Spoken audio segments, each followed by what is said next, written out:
Looks like we got a new friend! Doop-a-doo.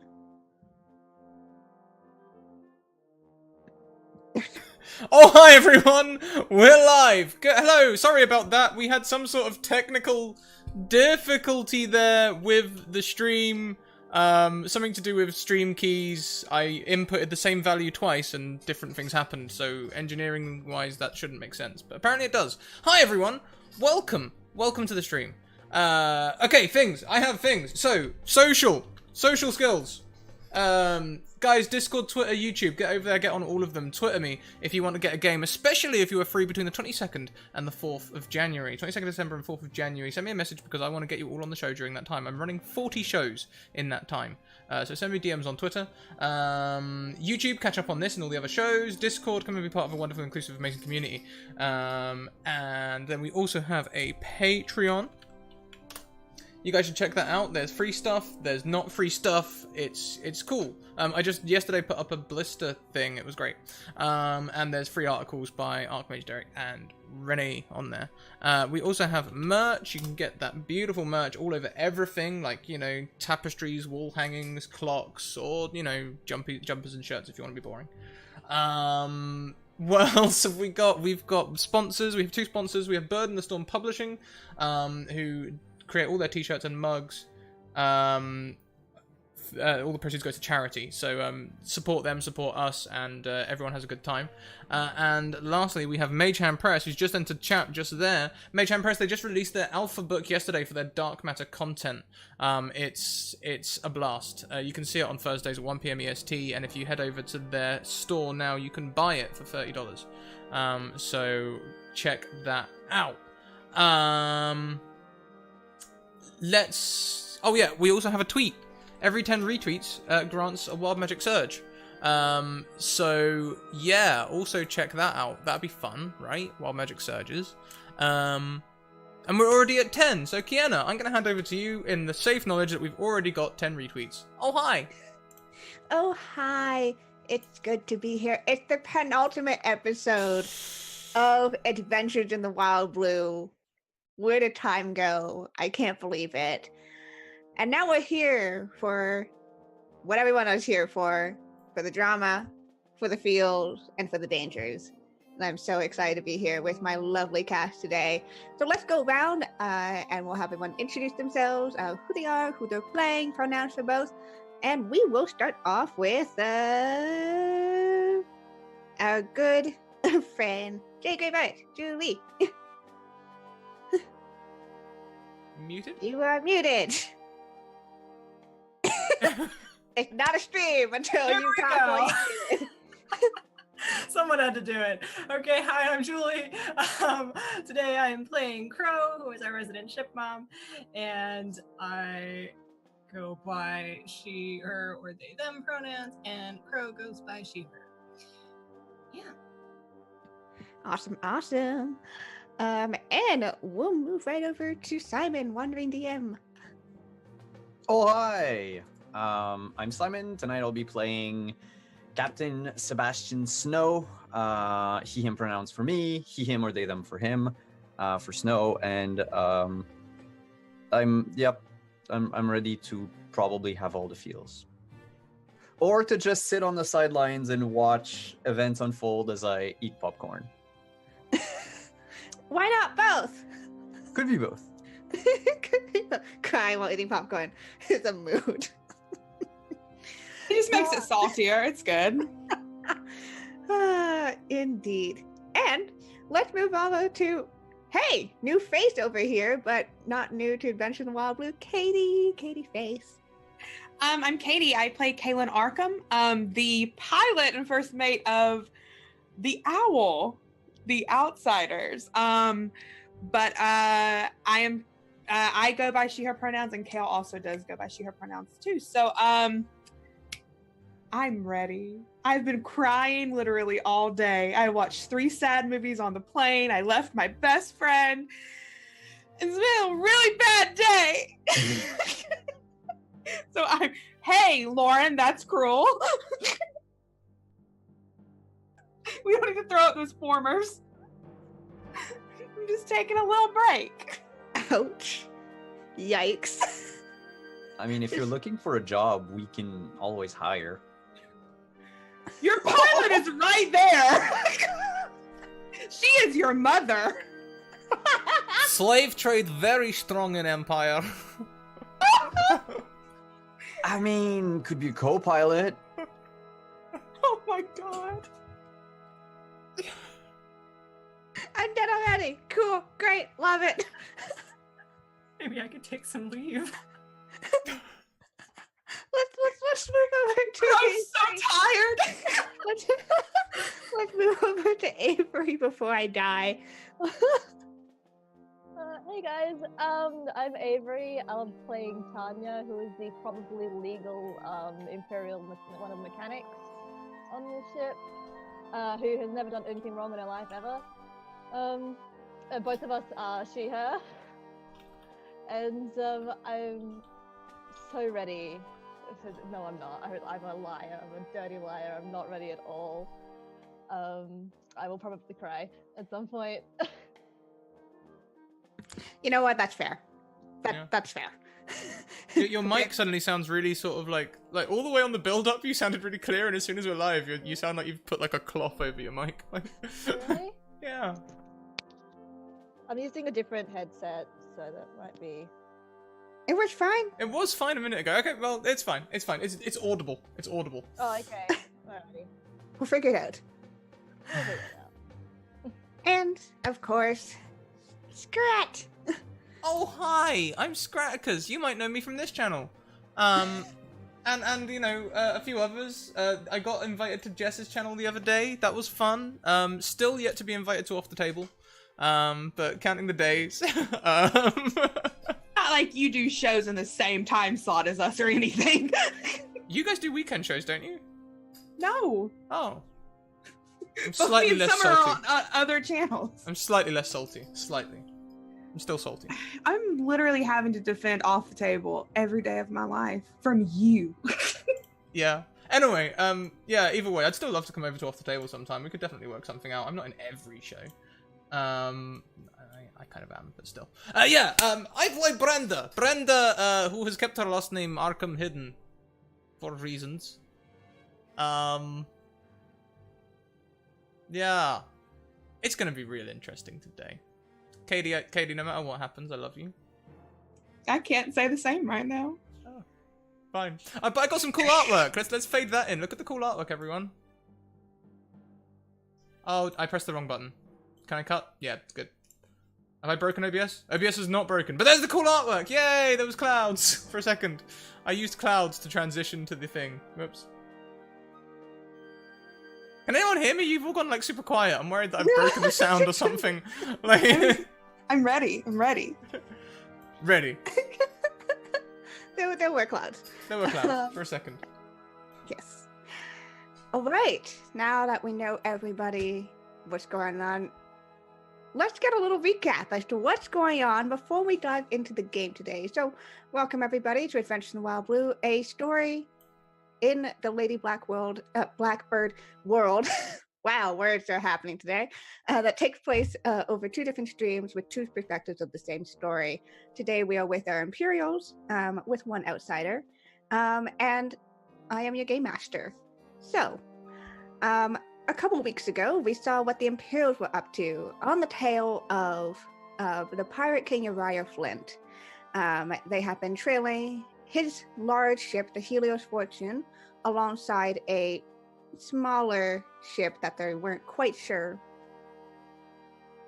was affiliated somehow, although we know that it belonged to the Owl, the Outsiders crew.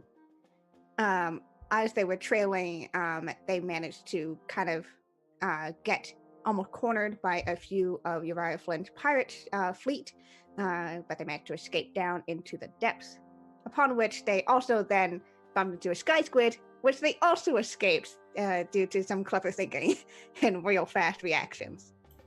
And so they managed to pop right back up with some conversations that happened in between with everybody, kind of delving a little more into, development, backstory, all that fun stuff. A lot of feels were had a couple weeks ago. And now we are back up into the normal part of the blue, the endless skies, as they finish tailing the Pirate King's ship to planet C936, a currently uncolonized planet along the edge of the outer worlds.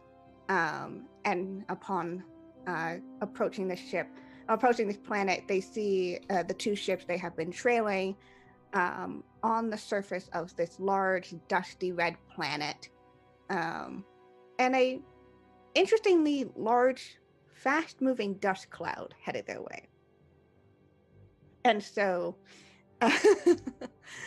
during this time, as they approach, Tanya had been not doing great.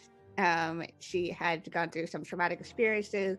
As through their investigation of their primary objective, investigating the Red Spectre and what happened to it, which they had discovered had been assumably taken over and pillaged by the Pirate King himself, explaining why they're trying to follow him.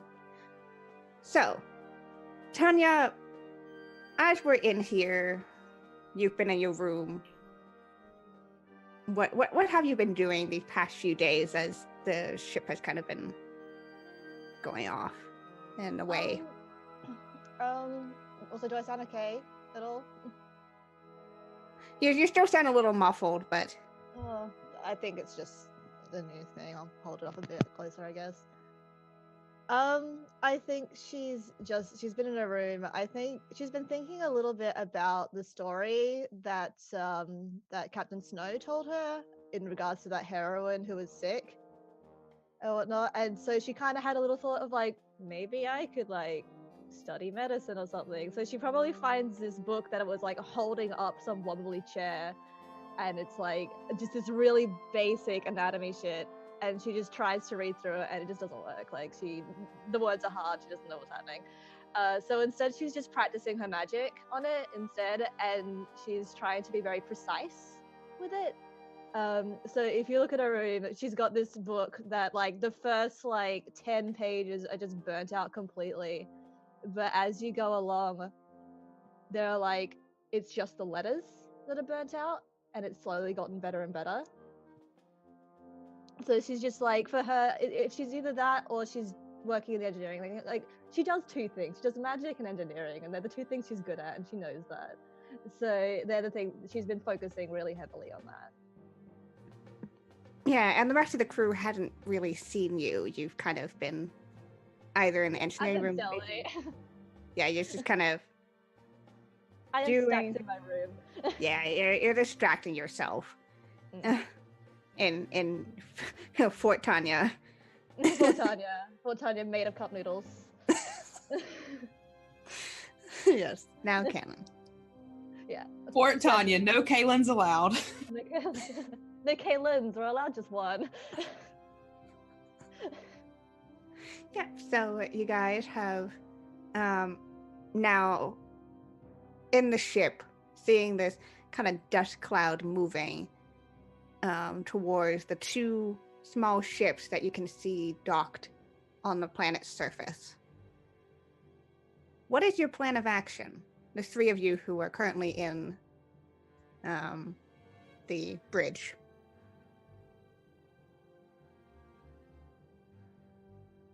Crow. Captain. This is a very, very, very big cloud over there. Didn't we say we wanted Brenda to warn them as we fly over? I don't like our odds if we go into the cloud. Not that I don't trust your skills at getting us out of it. Well, since we don't know what it is, I'd rather not go into it at all. Mm-hmm.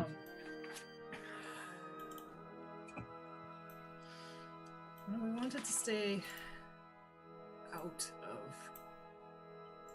whatever they're doing and just watch. But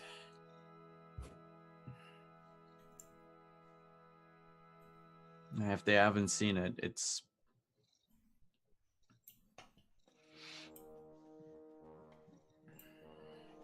I mean, I owe it at least to siren to warn her of danger.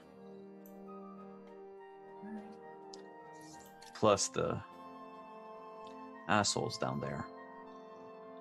If we can catch them. Well, do we see any reinforcements? Don't want to walk into an ambush. Do we on the radar, Kiana? See what on the radio? Any Are of the they- other ships? Yeah, besides the two on the planet, do we see any other ships? You haven't pinged any, no. Okay.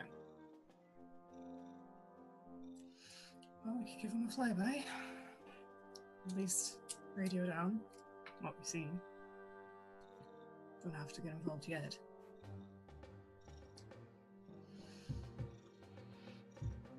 Alright, so you guys can lower the ship to get a little closer in order to send out a broadcast.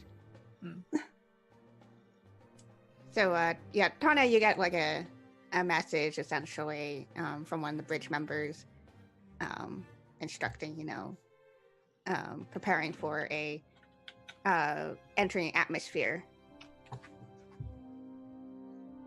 Requires She's up on that. She's had time. She's fine now. Yeah, she'll hop up and do her job. Cat! There's a cat on the bridge! Yeah, we've had to put a cat on the bridge because Yeah. I will say that is absolutely something Tiny's been doing as well. She's been trying to get that cat to love her, but it's not working. cat's like All no. over the console. Aww. Oh, no. Yeah, so you guys start to kind of lower the Seraphim's eye closer to the dusty surface of this planet, and what kind of were just miniatures of ships now kind of come clearer into view as you enter, just hitting that kind of like little vibration as you hit atmosphere. But you are just on the edge of it. And as you see that, it's immediate, it's almost immediate, the shift in what's in the air, where was the endless skies of blue. As soon as you enter into this planet, there's almost the red dust that you saw is now filling the air as well. Just light, almost as if it was a mist of it. Does it like impede a lot of visibility? Like Not a yet. storm kind of thing? Okay, so it's more just like a color. Yeah. It just says, yeah, someone put like a red filter. Right. Very Mad Max. Okay. Yeah. All right. Well, I think we're in range. All right. I'll Do we want to go with our first idea of having Brenda send out the signal and asking for pirates? I'm just. All right. I'll do it. I can ask if you want, Captain. As entertaining as that would be. I can also check for ghost ships full of skeletons if that's what you would like. I don't think ghost ships land on planets. Why Like not? I figured they sail forever. Well, they don't need to restock. They're undead. They don't need to eat or anything. I think they'd rather go where they please. Yeah. Perhaps they need to collect more souls. And which better souls than landlubbers? Hmm. Yeah, hopefully Flint's crew is still all alive. All right, I'll grab the microphone. Yeah, the Radio? receivers, yeah, the radio. Essentially. I go out and I put my hands like this. Get a megaphone. Go pirates! And it makes that horrible feedback noise. Oh no!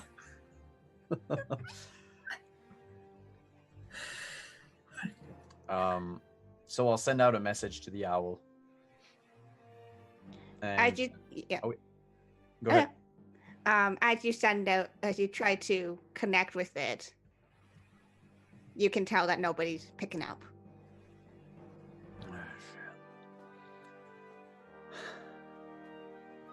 Nobody's picking up. I don't know where they are. You see the ship. It's there. We don't see anybody outside. You see a couple of figures outside, but there seems to be a lot of movement happening. Again, you're kind of far away, so you can kind of see like, okay, I think those are people, and they're kind of moving around.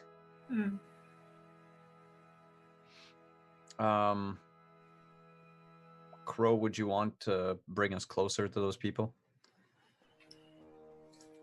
All right. How close are they standing to the clouds? Actually, this dust cloud that you saw is quite some distance away. It seemed closer while you were further up.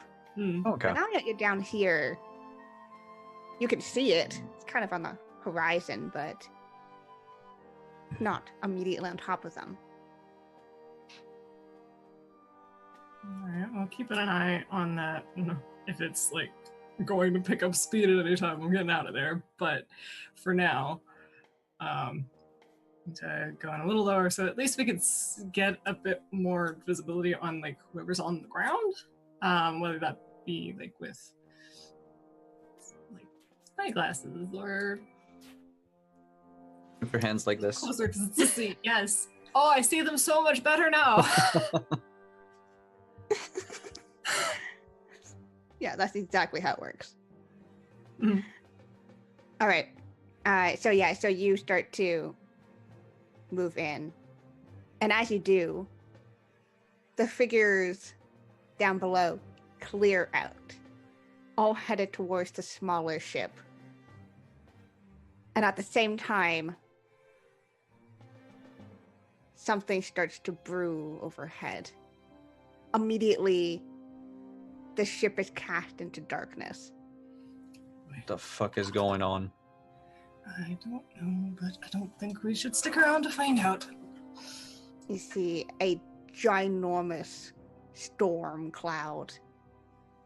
It's far too low than what a storm cloud should be. Encompassing, starting to encompass these two ships. And there's this kind of moment of stillness before you start hearing the wind just pick up around you. And that kind of red veil of dust thickening. Oh boy. All right, well, I'm backing out.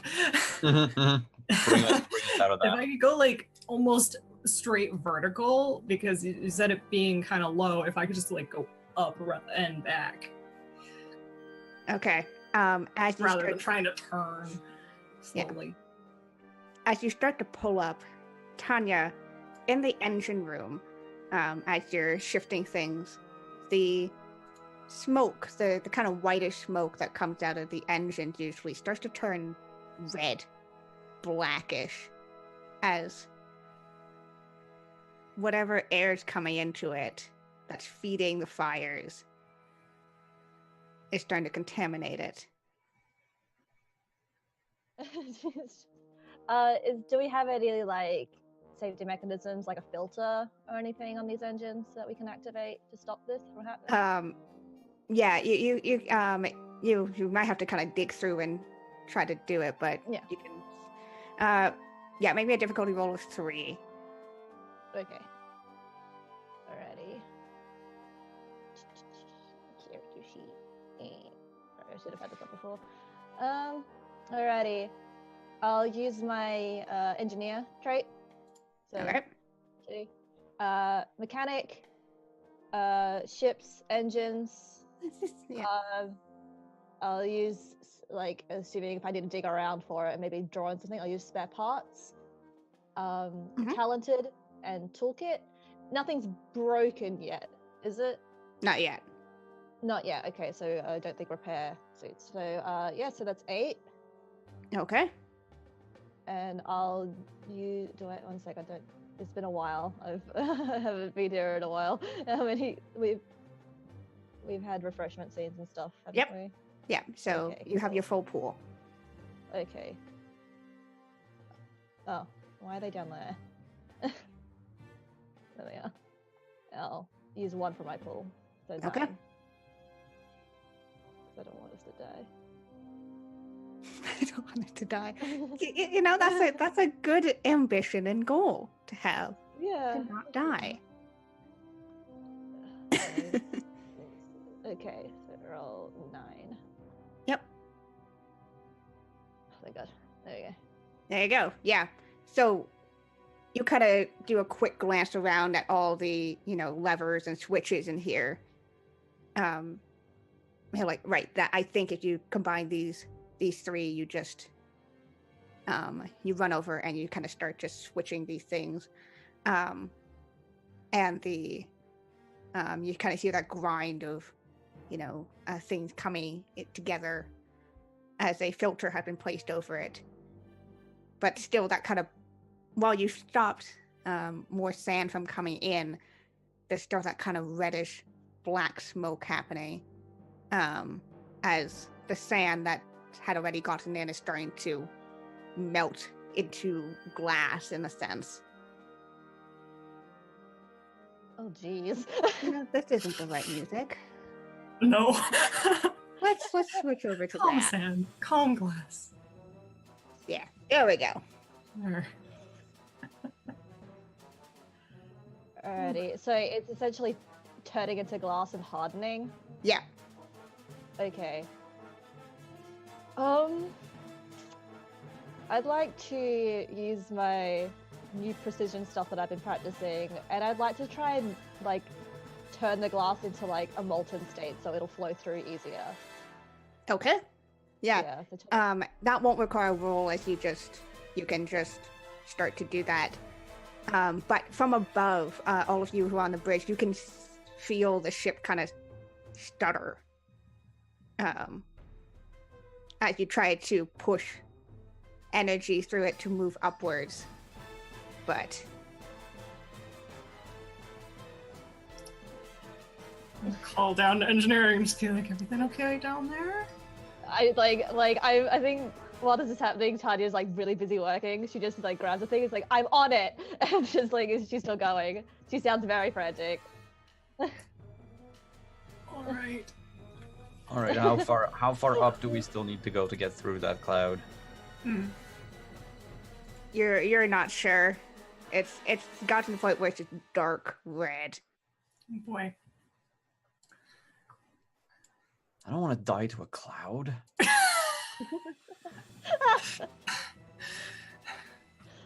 Have it our way. We're not gonna die at all. All right. Yep. And Tanya, as you start to kind of melt the glass, and try to move it back through, the ship is still kind of stuttering. As now you have the energy, but you can feel as though the ship has kind of shifted in its trajectory from the wind and that moment of stall. Okay. I'll call back up. And it's can you realign us? I can get us out of here, but we need to know where we're going. I can feel that we've moved. All right. I'll try and straighten this out in a. God. I don't know what we're doing. What kind of direction would I have? Would it just be go straight or up? Or I know visibility is super low, but I'm not sure how these things fly precisely. So if they have jets, or they have to go forward, kind of like ships, like sailing ships do. Yeah. So they can't go vertical. Yeah. Per se. Okay. But you could go on you could go angled up. Right. Okay.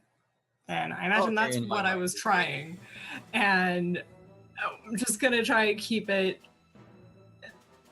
on a not like listing course, just like I don't know the word for it, but kind of like putting power in certain places to keep it from like tilting too much in one direction and just like keeping it steady. All right. And just right. Cool. Make me a difficulty roll of 3 as you try to get the ship back on some level of control. Alrighty. So when to start, I'm gonna go with veteran pilot. Steady maneuvering. This could be tricky, I believe. Can I help? Atmospherics. If you would like to assist, you just have to tell me how story-wise you assist, and then you can give her a die from your pool. So, in order to ask you story-wise, I would have to ask you what's dangerous about the remnants. Oh, what's dangerous about the remnants? It's basically like a meteor belt in the sense that there's tons of world shards and debris that just makes it very difficult to navigate. And of course, it's a great place for pirates to hide out and ambush. Sure. Okay. And would you say that if someone was to know how to navigate that place, like they could also know how to help navigating tricky situations such as this? Sure, I'll give you that. All right. So by virtue of that secret I have, I'm gonna give Crow a die. Okay. From my pool. Okie dokie. I'm just gonna walk up behind Crow. I'm gonna pat her on the shoulder and say, "You can do this, Crow." Whether that gives her a dice or not is up to you, but that's what Brenda would do. You've got this. I love it. Let's do it. I love that. Just Brenda is an inspirational speaker, Kiana. Yes. Have you seen her videos for the Empire? Their greatest case. He's the one on all the posters going like, "You can do it." I also just imagine like those Captain America like videos of like, so Absolutely. You're in Want to join the Empire? Oh my god. So okay. So yes, the time for oh my god. You always relate to the youth when you sit on your chair backwards. Brenda knows that. Yeah. all right. So you get two extra boy. dice. Okay. Crow. Yeah. Alrighty. So that is a total of 9. Yeah. And I'll add one myself. Okay. Poorly, I can do it again. Okay. Yes, there are many 4s. So Okay. 1, 2, 3, 4. As long as it's more than as long as it's Five more than successes. 3. Yeah. So you were able with the help, advice from your captain and from the reaffirming words from. I love how much Simon did for his die. I literally, you I have got to go- this. There. Oh my goodness. It's way too funny. But it's also so typical of our characters. Yep. You can kind of start, you have also that innate sense of, being on ships for so long that you kind of know, okay, we're kind of on this kind of tilt. So you kind of, and now that you're kind of a little more focused, you see which way the winds are kind of pulling, and you start to kind of adjust the ship so that's up on the angle out. And higher below, as you clear out this glass, you kind of get that, again, the smoke kind of turns back to white, and the thrum of the engine returns, rather than it kind of Alrighty. choking. She rushes to like the furnace or whatever it is for this. I think we confirmed that there's like a furnace or something. Yeah. She runs over that and she just calls back that, "Are we good?" So far, so good. Let's keep at it. Alrighty, like hold on to your butts, and she just like floods the furnace with power. Fires it up. Okay. I'm gonna need a roll here, Yeah. just to make sure that you can do this without breaking anything. Yeah. The ship is not We're harming ourselves. prepared Yeah. for this Yeah. type of thing. So I'm gonna need That's you to fair. make a difficulty roll of 4. 4. Alrighty, I'm gonna spend some experience that I've had like stored away, and I'm going to unlock the Master Sorcerer trait. Very, very good. So I'm going to use Spellcaster Look, first phase 1, Flame Blood, Spellcaster Channeling, Master Sorcerer, Fire, Heat, Smoke, and I'm gonna use Quench to like control it, like so I can like The other trait that I have in it is Terrified. I'm like, I don't need that. You will do what I say, Engine. Do what I say. Alrighty, so that lands at 9. I think. Yeah, that lands at Alright. 9. I'll use one from my pool again. Okay. So 10. Oopsies. I closed out of it. There we go. Ooh, She's a just. master of close calls. Yeah. One of the engineers like, hey, what are you? Oh shit! As you just. We got him. What does your fire look like? I think it's like a vivid orange yellow, I'd say. When she's welding, she switches it to that blue that's like typical for welding flames, but for this one it's just like orange yellow. Maybe sometimes it goes a bit blue when she's trying to heat it up, but otherwise it's just like a gout of flame from both her hands. And I think anyone around her, like even beyond the fire or whatnot, like even behind her or whatnot, like the room heats up a little bit. And because she's panicked, or like just because she's a bit like, I feel like while she does have good control over it, her magic gets stronger when there's strong emotion behind it. So the fact that she's got that adrenaline pumping really helps her. Yeah, and you can see the furnace kind of take on a bit of a reddish tinge as the metal of it heats, as you just take this pure anxiety and fear and need to survive and throw it into this flame. And all of you on board feel the ship just take off. It kind of takes you guys off your feet for a moment, off your balance, as the ship kind of. We grab on the front of the dust wheel.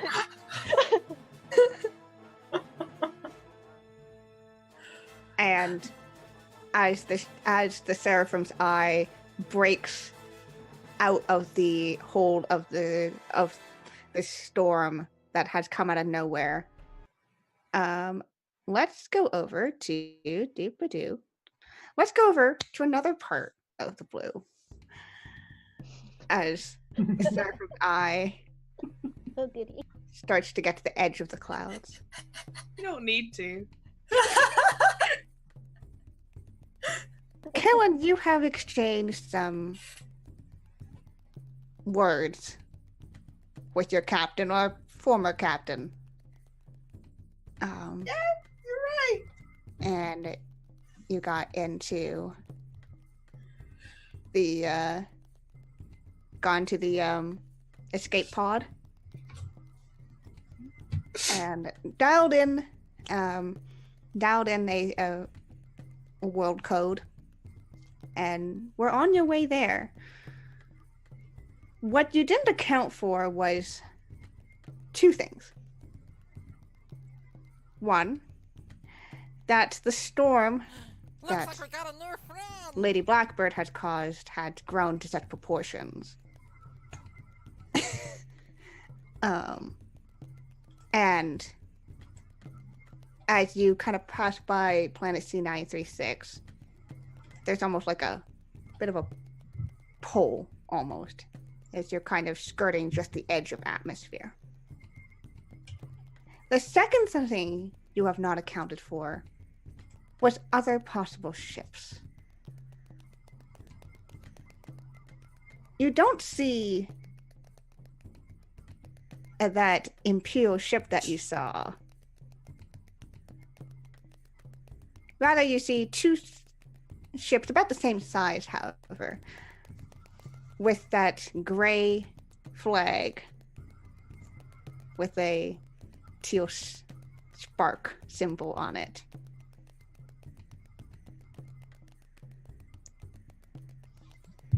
Yeah, go ahead. Go ahead. Sorry. Okay, that's okay. Kaylin, you know that the escape pods, while they can maneuver, are not very fast. They're not supposed to go for very long, and so therefore have limited amount of fuel.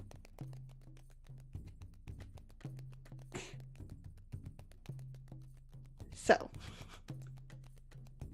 you're caught between a rock and a hard place, so to speak.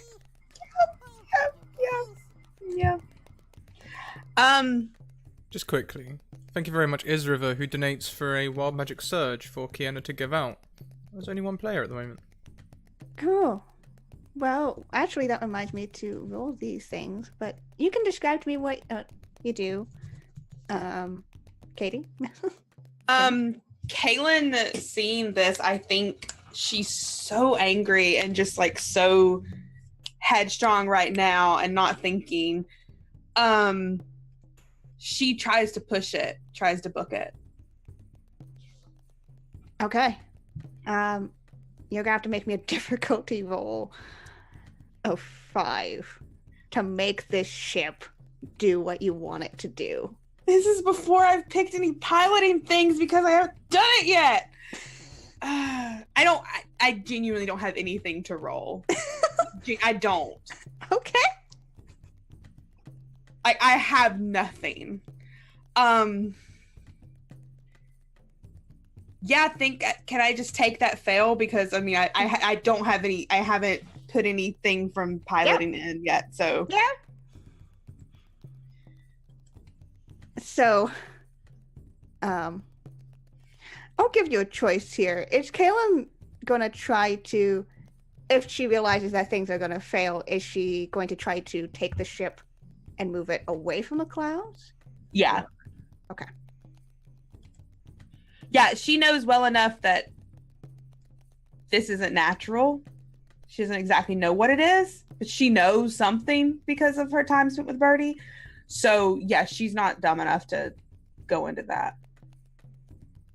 All right. So as you try to book it out, but the engine of this pod is kind of just angrily like stutters and can't do that. So you just decide to shift it. You got to decide which thing you're going to be fighting against, and so you decide to move it out and away from the clouds. Yeah, she goes in the opposite direction. And as you do, you see these two ships kind of just start to, as if to take note, kind of shift to kind of angle in towards you. Do I recognize the ships any more than they're Imperial, right? No, these are they're the pirate ships. These are pirate ships. So Flint, yeah. Do I see Sebastian's ship? As you kind of finally pull your ship away, you see a ship come up behind you. I think she's gonna. This one you saw before, investigating this Crimson Spectre. I think this one is very much true. She's going to turn on her comm units. Oh, and hate every minute of it. And go, this is First Mate Kaylin Arkham of the Owl, under Captain Siren Vance's command. I need help, please. Do we hear that? Oh yeah, you do. We don't need to pick her up. Do all of us hear that? No, just the people on the bridge. Oh, okay. We Okay, risk but- valuable resources. We risk crew. You've kind of come just out of the clouds, and you see this very small escape pod, essentially. Clouds coming for us. We don't need to stick around. You just hear Kel, I'm requesting Help, please. We heard you, First Mate. Kale. Sorry, you go. We're on our way. Brenda, think- she is right on our path anyway. Yes, Captain. You're muted. She lets up and just like, lets it so she could easily be picked up by their ship. All right. And those of you on the Seraphim's Eye, you also do see the two pirate ships kind of slowly starting to move in as well. Hey, Brenda. Looks like we've got people that came to play with us.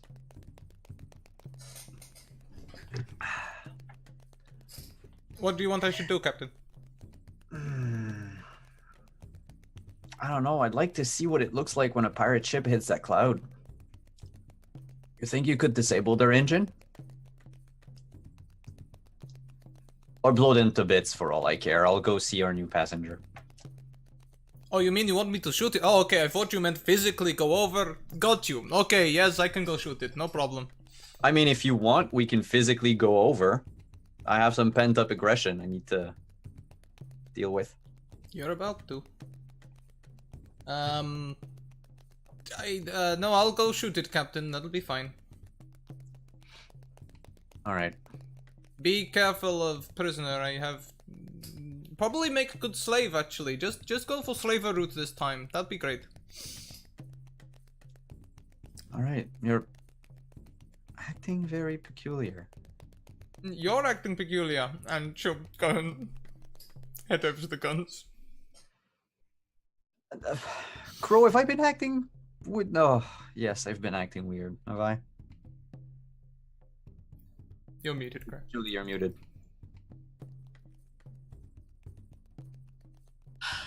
No wonder. I wanted to... Okay. Is there a way to do this without losing momentum? Because earlier I was like, I want to try a barn swallow.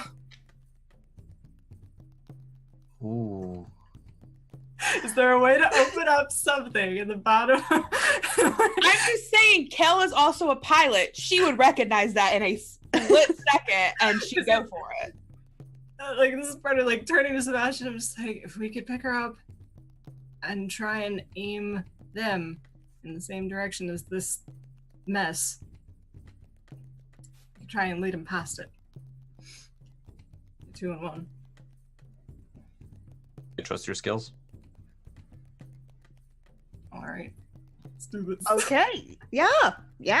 I will certainly allow this with a roll, of course. Uh-huh. I'm going to need a difficulty roll of 4 to execute this. Alrighty. Oh, what can I do this time? Can my trust in her account for a die? That's I mean, I'm very not going the route of like I have like a backstory for this extra die. And I'm Kel realizing that she's doing this, give her a die. Yes, Kale can Okay. certainly do this. Cool. I don't have a question about helping, but I do wonder, is my gun on a gyro, or has this just made my shooting thing about 10 times harder in the next couple of minutes? Good question. Okay. We'll see. All right, so I've got the one for starters. We're gonna go pilot again. Steady maneuvering, tricky flying. I think navigation still counts. One from me. Yeah, there's the one from you.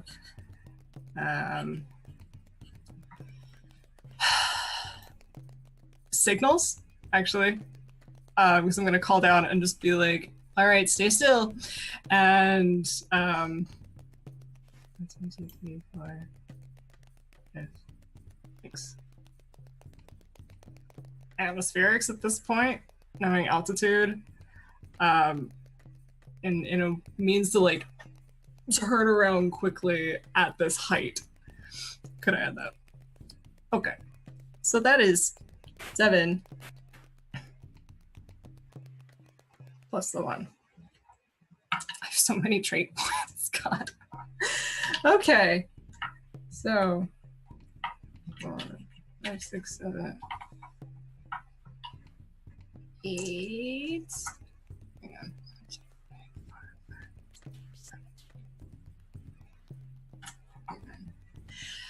That is 10 total. That's wild.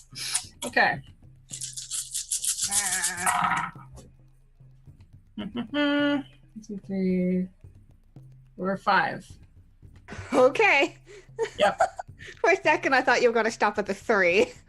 I thought so too. And then I was like, wait, that's a 6. So that's definitely 6s. What does Yeah. it look like as you do this maneuver? I feel like as we just got out of the clouds, get this hail, still have a lot of momentum. It's almost on the way, and from my understanding, we're gonna try and like spin around and take like lead them with us, kind of thing. So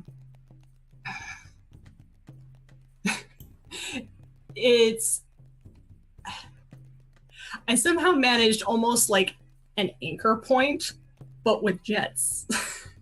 Because you have nothing to anchor with in the sky. So it kind of like spins around its nose a bit and then boosts in kind of the direction we came, but out of the way of danger. Mm-hmm. And Kale, you definitely are able to get yourself in line with the docking bay that is opened. Usually meant for docking on the ground, but you gotta do what you gotta do. And you basically get swallowed up into this Imperial ship as you rocket off. The 2 pirate ships are now on your tail. Braka, braka, braka, braka, braka, braka, braka. Difficulty roll 3. Oh, that's surprisingly easy. Yeah. Let's see. I am. Ship mom did a very smart thing. I could have sworn I bought something for being. I wasn't able gonna to- stop. I could have sworn last time I got something for shooting. That's what I got. So I've got shooting. I'm well disciplined. I'm following the book and doing everything. I am swift, so I'm aiming very quickly. Using Imperial soldiers, that gives me 1 straight off the bat, right? Yeah. So you always get 1 just because, Yeah. and So 1, and 1 for the trait and whatever tags you use. Imperial soldier then. Discipline, shooting, swift.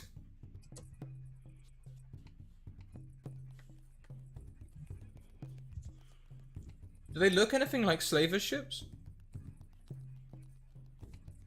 Maybe liberated slaver ships? I'm going somewhere with this. I'm curious. Well, I have a key called flashbacks. Ah. Hmm. Sure. I want to see this. So I'm gonna aim for the sections of the ship that wouldn't be where slaves are held, just in case. Oh, which could also unlock my key of fraternity. Scott's all about these keys. Mm-hmm.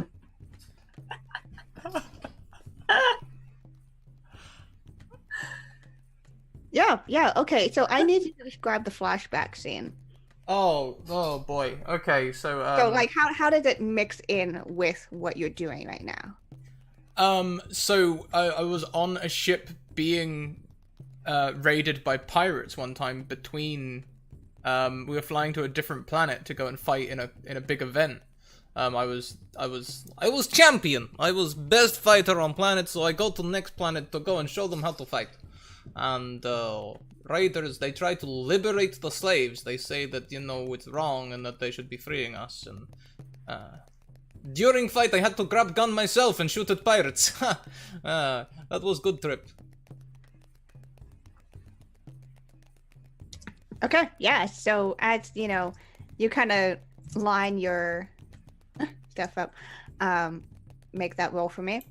So that's +6. Teehee. I don't know how I got 6 out of that. And you do hit those 2 keys. God damn it! I rolled Yeah, want to 4 brag about the amount of dice you roll? Yeah, I do. I mean, let's just scroll up a little so everyone can see that. That is literally 4 1s. Damn. So I guess as the ship does launch, I'm like, Wow. okay! I'm remembering being a fighter too much.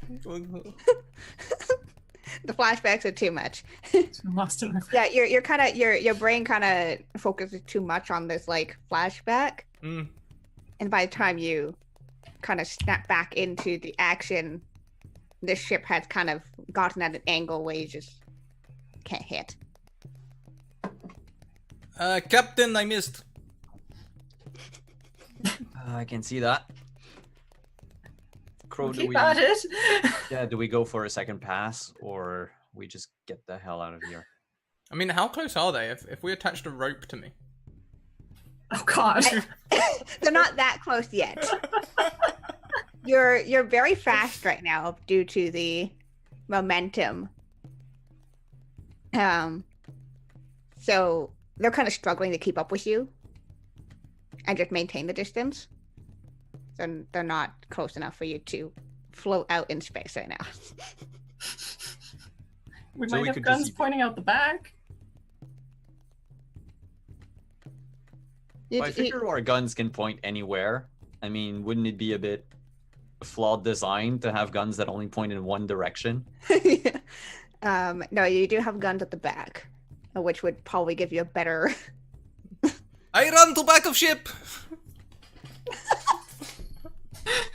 We pull out the cannons. Mm-hmm. I call up to the bridge and I'm like, what's going on? Do you still need me to power this thing? Keep it coming. We're kind of running. Ah, great. And I keep it going. I'll go in the Love cargo hold and I'll go check on our new prisoner. Excuse I me. mean, I mean, there were quotes. Like, I said it as if there were quotes, because Brenda said... The quotes though. I mean, Questionable. themed, Dubious, yes. Simon. in my mind, it made sense. Definite prisoner. Definite prisoner. Let me go check our refugee. Yeah, so you can head down as you kind of just keep going. Brenda, you run to the back of the ship. And you now have access to the guns and way more flexibility. So you may attempt to shoot them again. I'm actually gonna go down to 5d6. I'm gonna stop remembering the ship. Alright? I'm gonna stop doing that. I'm gonna drop the fraternity thing. I'm just gonna try and hit them any old way. Okay. There we go. That's what I needed to do.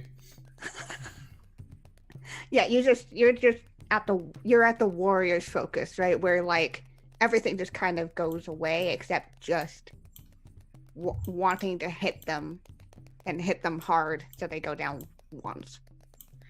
And you just line up and just target one of these ships and just blast out a sizable chunk out of the side.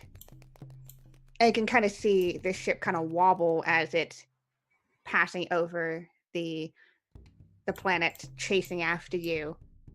And you can see it kind of start to nosedive into the clouds and this supernatural storm.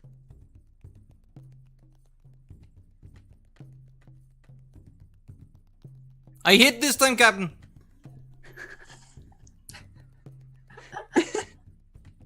I heard you.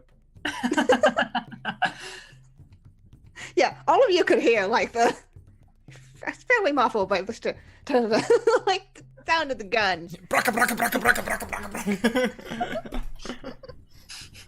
Like, what the fuck? Just focus. What did you guys do? Pirate ships. Ah. Just let me know when I'm there in the clip. Thanks. She's like keeping this going. She's like this whole time this is going, she's hasn't blown up. There's a bit of sweat on the Hand on the phone, one hand on the fire, like. the trooper. Yeah. All right. And the second pirate ship, seeing this one go down, starts to kind of turn as if to move away. Killed them dead. I don't know if Brenda wants to make an attack while they try to take off. Captain, looks like they're running. Shall I shoot them down? Yep. I open fire. This time, It's a fail. Even if you were gonna up the DC, it's harder. Yeah, no, failed. yeah, it's now that it's focused on just trying to get away, and no longer kind of fighting the forces of the storm. It just zips with uncanny speed away. No, they're really running, Captain. I don't think I'm gonna hit them. Make sure they don't run to get some reinforcements or anything. I can try one last volley. By all means. Else, I may need Crow to turn ship around. We may need to give chase. I don't think we need to chase after them. That wasn't part of our objective anyway. Plus, we're gonna have to drop our new refugee planet side before we leave. After this weird ass storm is gone. Speaking Okay. of the storm, how is it really messing with the radar? Like, could I even see those two other ships on the radar before? You weren't paying attention Oh, okay. to them, and you weren't paying attention to that. And yeah, while you were down planet side, Mhm. it was just Right. too much. Now, is there anything? Or is it No. just like mess? Okay. Seems quiet. Right.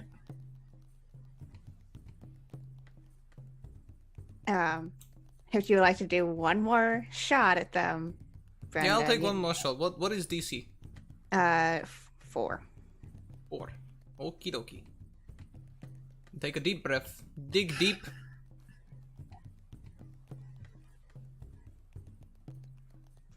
Mhm. And I'm going to use my secret of experience early. I am Very early. I am loyal to my captain, so I'm using faithful also. I'm going to use I am determined, I've got iron will, I am loyal to my captain, and I am unyielding. So I'll add 5 extra dice. Yep. Go, go, go. And still fail. Oh my god. Buddy! Captain, I'm sorry, I gave it everything I had. They're getting away. If we want to give chase, we can.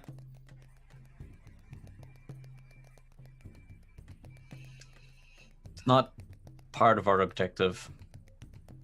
Okay, No Captain. matter how much I would like to give chase right now. Uriah Flint is on that planet. Okay. Just for clarity, can I just double check how many orders you just gave me that I followed? I mean, I told you to gun them down. That's one. You asked me to kill the other one. I said yes. You failed, but you did follow the order. So that'd be 2. I think that's it. Excellent! Thank you, Captain. Glad to help you level up.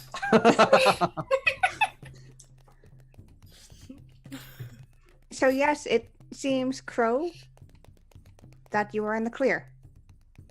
All right, I'm gonna call down to Tanya to. We can go back to normal. No need for extra speed Yes. anymore. Yeah, she cuts it off, and I don't think she's ever had to use her magic for that extended period of time at that power before. And you can probably she'll come up to the bridge after that, and she's usually got the leather gloves. Her gloves are burnt off. Her hands, they don't look like they're a bit red. They're not burnt, charred or anything, but they're a little bit there's been exertion. And yeah, you can see she's just taking the remains of her gloves off. She's got a ring on her middle finger on the left hand, and she's got scars. Not sure if they're both from her profession, old scars, and I think some little burns now, but nothing serious. And she's obviously a little tired. Mhm. Jesus. Krista, fucking Christ. on high alert, checking radar, checking sure that there's no one following us. Like, Yeah, Tanya comes to the brink and just like has the remains of her gloves in her hand. It's like, Jesus fucking Christ. Anyone want to explain to me what that was? I'm gone for a couple days and this happens.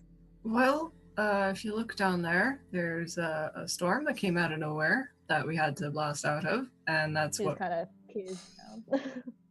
that was Jeez.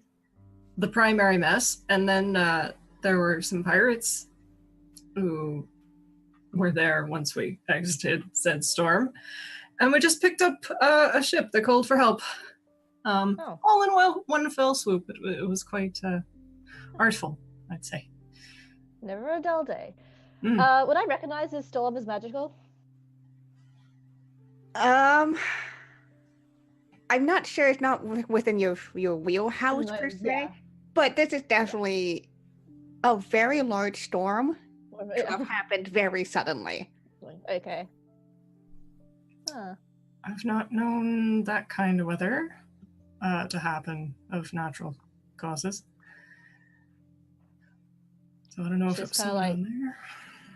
Yeah, she just kind of sighs and chucks her gloves in a bin or whatnot. So you guys owe me new gloves. She's gonna. I'll look to Snow. Wait.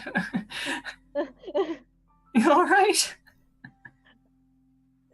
Aside from burnt clothes. She just kind of holds her hands out. You can see that she's got like her hands are a little bit red, but they're not like blistered or anything. It's just like at worst it looks like a mild sunburn at worst. And on the other side, there's like she's got scars on her hands from like you're not sure if they're from her profession or just over time. And she's got a signet ring on her middle that has just a little icon of a firefly. And just like very quickly shows her. Crow's more just like, okay, all right, you're good, all right. Yeah, just that. You did good. Good job. I think Spit on this.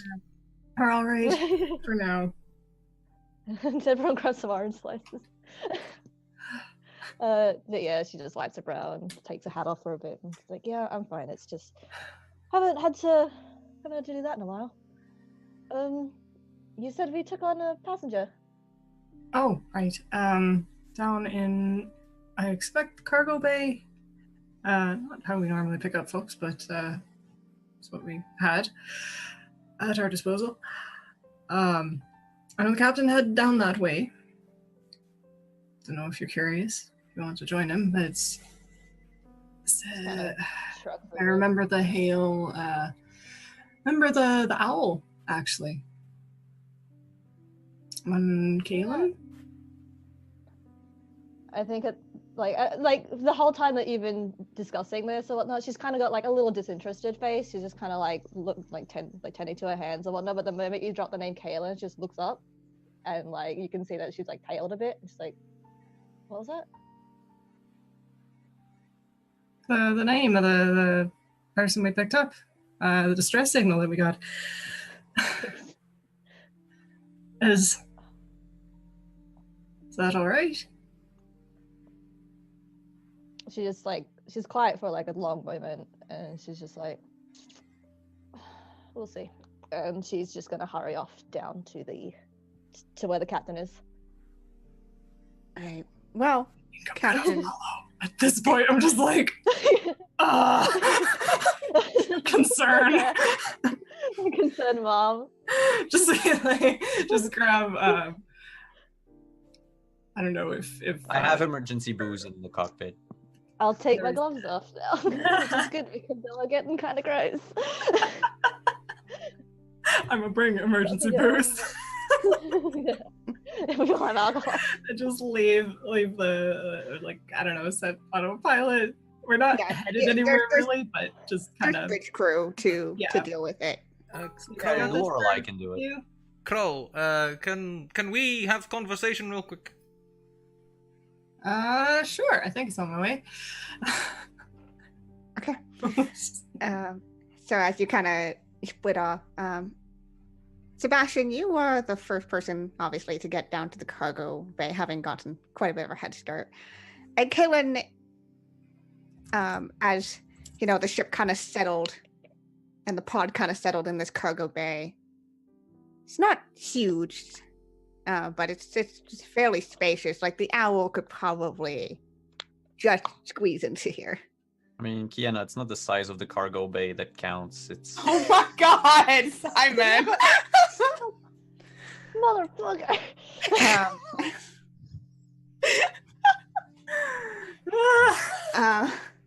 Great, cool, awesome. The things that you do.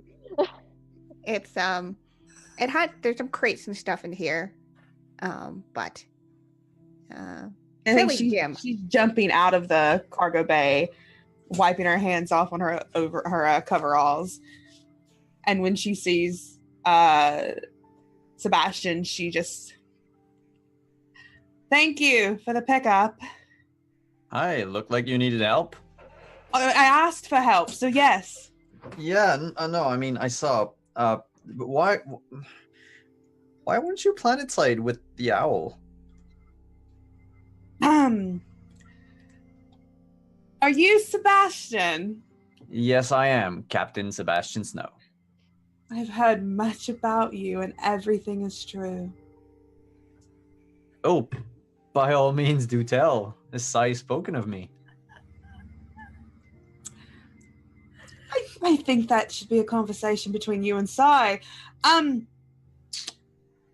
we good? Is everything clear? I really need to go.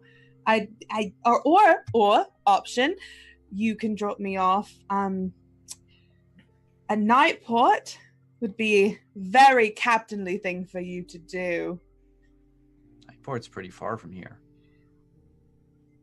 Big storm. What do you have to do else otherwise? Well, I mean, your crew is right down there. No, they're not. Wait, they're not on... No, they... They were there moments ago before the storm. What And happened? the storm was why we got away. Oh. I'm sure Siren's would probably want to tell you this herself, but we kidnapped Pirate King Uriah Flint. My mouth drops. I'm gonna pick it back up. I mean, it wasn't. Don't think it was my idea. I walked into the mess. All Siren's idea. Nice. I'm gonna owe her a drink. How- Did she say where you were? They wanted to. I have matters to settle with Assface.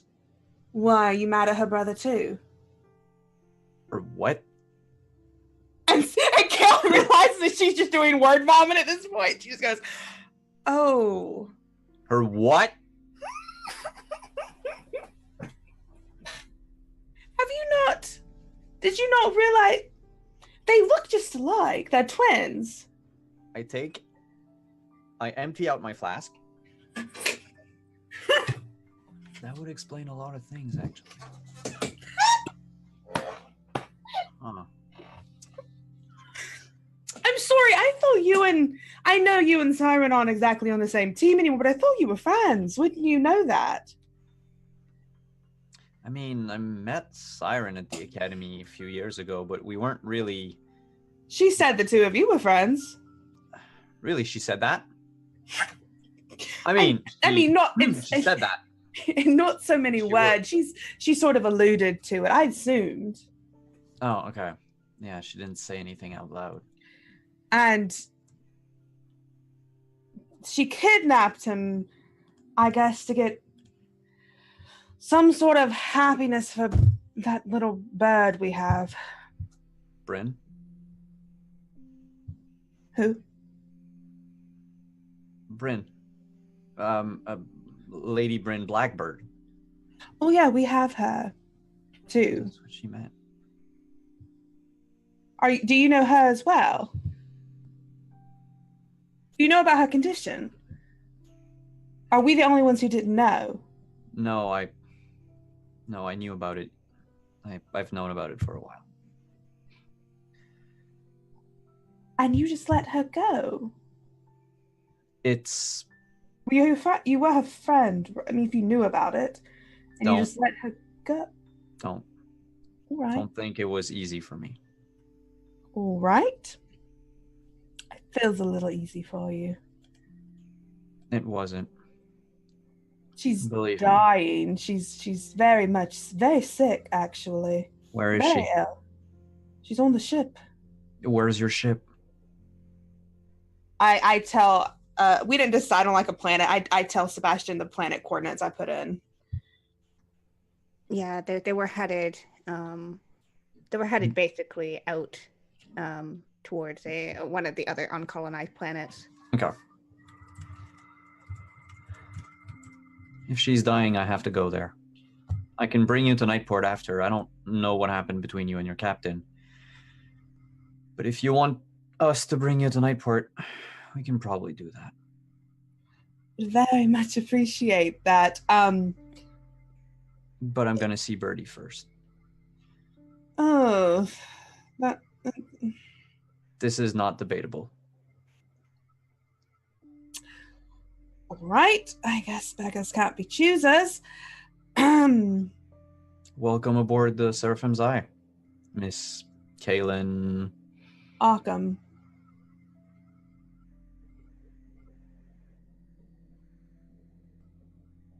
Yes? Siren acted very suspiciously in front of one of my crew member. That's, I mean, if you know, that's just Siren. She just acts that way. No. I mean, like, suspicious for Siren. Oh, that's Yeah. very suspicious. There might be someone. You look like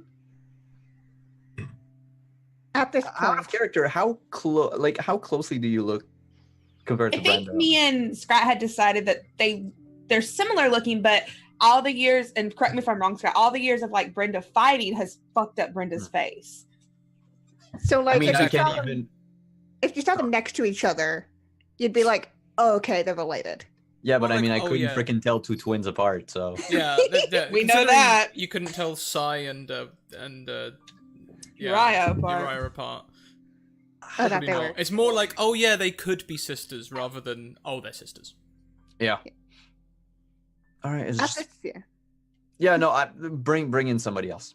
Like it seems like a good moment to bring in somebody. And nearly spit take everywhere just then. Sebastian just staring at Kaylin like, At this point, is she not? yeah. At this point, Tanya, you have made your way down to the cargo, and you first see Sebastian, his back towards you. I seems to be talking to somebody. And you hear a voice that you have not heard for some time. Yeah. I remember it well. how does it- I'll. Oh god. I think she stops at the entrance and doesn't make herself known for a little while.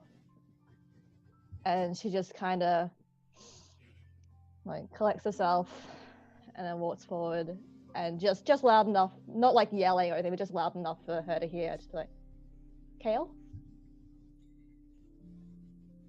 The minute that Kel hears Tanya's voice, Sebastian, you just see her like all emotion and color drains from her face. That's the face Sai made. No, I don't. And she just like steps aside. Tanya, what are you doing here? Could ask you the same thing.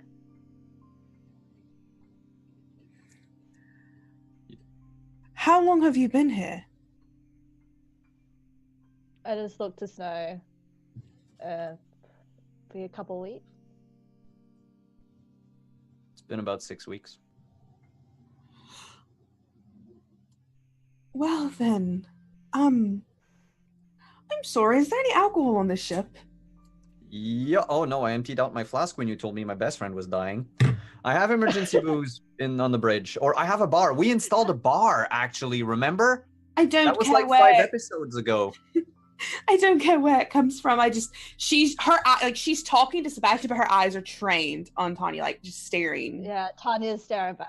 All right, Tanya, Yeah, can you she's bring her not to the bar? glaring. Do you want to bring her to the? You guys seem to have. You want to, or do I show her? Do you want? Yeah. I can excuse myself if you want. I mean, this is. I am clearly a third wheel right now. I feel super awkward. I should stop. You should probably go. And yep. Yeah, I think Tanya's like, yeah, you should go, like in the exact same tone of voice. All right. I'm closing the cargo bay door now. I think she walks forward. All right. Sorry, just imagine the Mean Girl scene. You kids need anything? You need some condoms? That's Just let me know. No, She, the kids. love you, kids. She walks forward, and I think she like reaches out to touch Tanya. Almost like it's fake, like that Tanya's not really there, and you just hear her whisper, "Oh my gods." I think Tanya, not like aggressively or anything, but she just takes a small step back and just kind of like nudges your hand away. Not she's not like whacking you or anything. She's just like, no. It's like, Kaylin, it's been years. How did you even end up here with the Imperials, of all people? I mean, should things have got a little bit worse, I'm sure it would have happened the moment you left. But I had to leave, or we both would have been arrested by Blackbird. There was time. We both know that there was time. You said you'd be back. But not like this. I tried. I look like directly in her eyes and I'm just like, she's not. I think at this point she like drops her gaze. Yeah. I tried as hard as I could. I'm looking like I'm sure, so I just kind of like look down and be like just like dedicated to like making eye contact. It's like, look me in the face and say that you tried. Yeah, Kel takes a deep breath and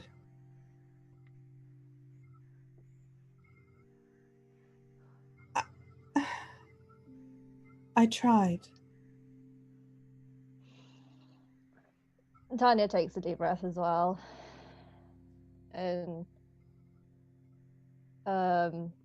she just quietly says like, when you left, it was rough, but I got away, and I've been stowing away in ships for the past, how many years now? You tell me. It's been 6 years. Yep. I've been running. And he hasn't turned you in? No, he's the first one to realize that I'm not meant to be here. He's a good man, though. She just crack a little bit of a smile. I think he thinks that I'm some kind of like superheroine or something with a mysterious past or that, but I'm just. Siren said a lot of things about him, but she never said he was evil. So. I don't think he is. He's nobility. A lot of pressure comes with that. Nobility's what got us in trouble. I think I didn't agree, but it's like, oh, tell me about it.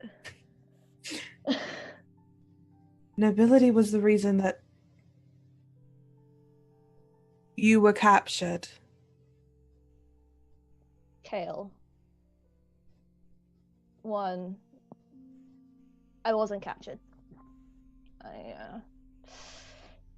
When you left, they recognized me from before I met you. And in that moment of panic, I got away. I don't know what happened to them. But next thing I knew, the alley was filled with fire and I ran. I didn't look back. So I'll be honest with you, even if you did go back to Nightfall, I wouldn't have known. And two, if I did get caught, it wouldn't have been Blackbird. It would have been because of you.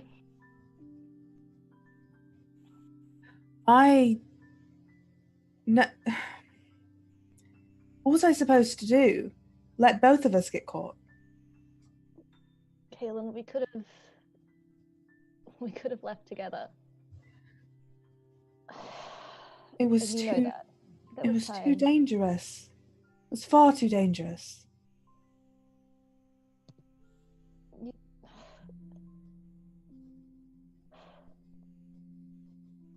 Did you ever love me?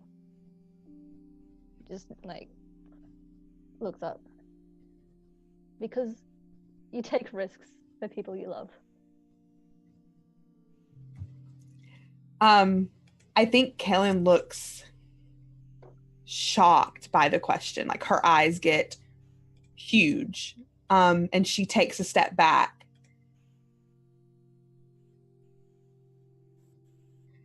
And I think that she reaches out finally and sort of just gently caresses your cheek. Tanya doesn't pull away this time. And she like lingers there for a minute and she goes, I tried to love you.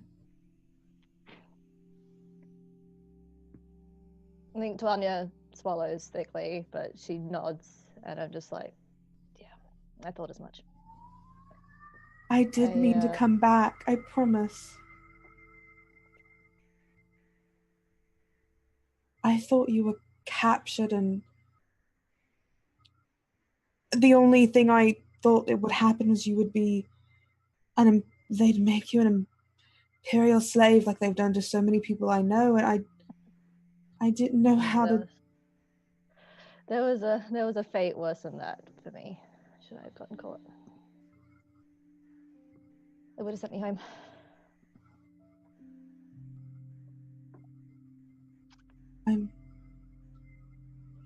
I'm sorry. I did try.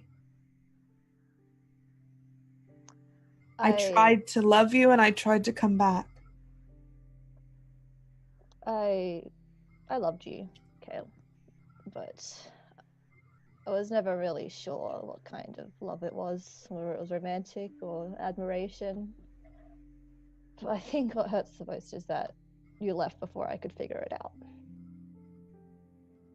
And I don't care about the fact that I had to stow away on ships and engineer for petty change. I knew I was getting into that when I ran. When I left home, I knew that it wasn't going to be easy. What hurts is that I had to do it alone again. But even after all of that, Kel, I don't hate you. I hate what you did, and I hate that I got hurt, but I don't think I could ever hate you. I think Kel takes a step back. Just hate me, it would make it easier. I've been telling myself the same thing. I'm so sorry, Tanya. I don't.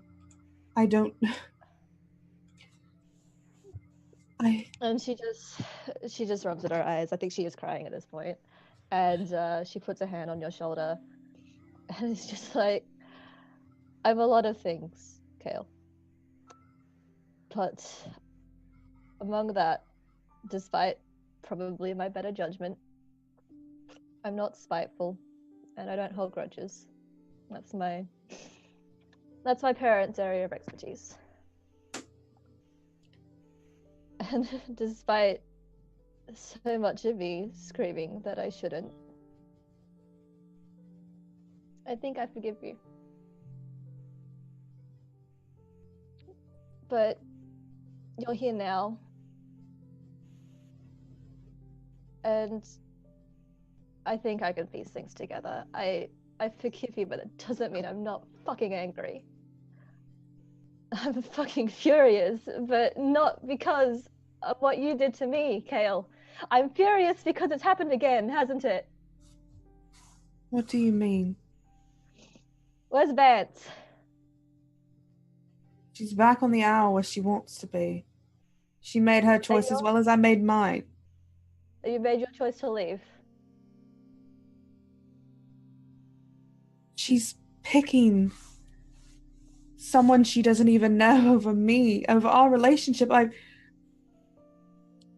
I swore to Vance everything.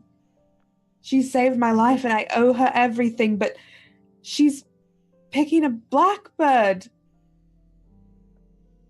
over the ship. How am I supposed to forgive that, Tanya?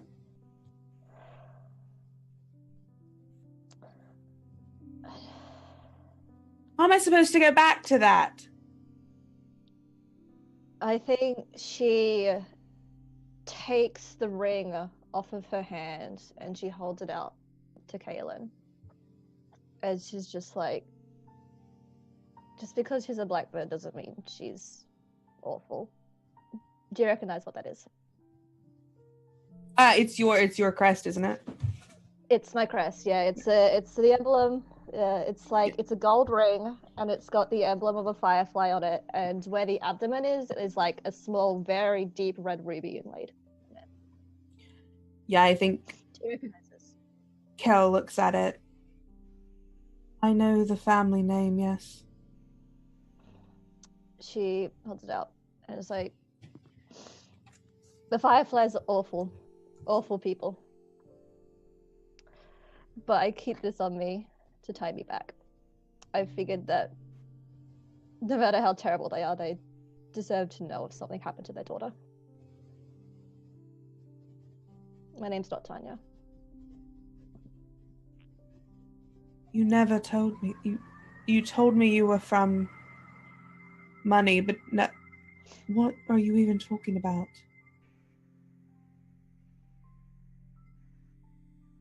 Lady Eleanor Firefly. That's what's on my certificate. She looks at it and then looks up at Tanya and steps back. Tanya's got her head down, but she's looking. She's like, Why did you never tell me this? it was safer for no one to know.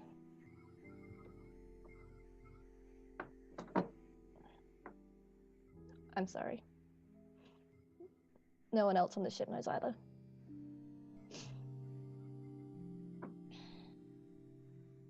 You're the first one I've told.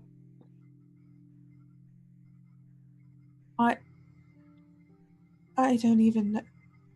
You know what your family has done. I know of it. Their blood runs through my veins, and God, I would do anything to just burn it out. But I consider myself as much as a firefly as you. I'm not associated with them. Just because blackbird veins run through her doesn't mean that this one that Siren is chasing after is all bad. It's not that Siren's chasing after us, that she made a choice. Clearly you made yours as well. You're her friend, aren't you? She's my best friend. And you would leave the moment she makes one choice that you disagree with.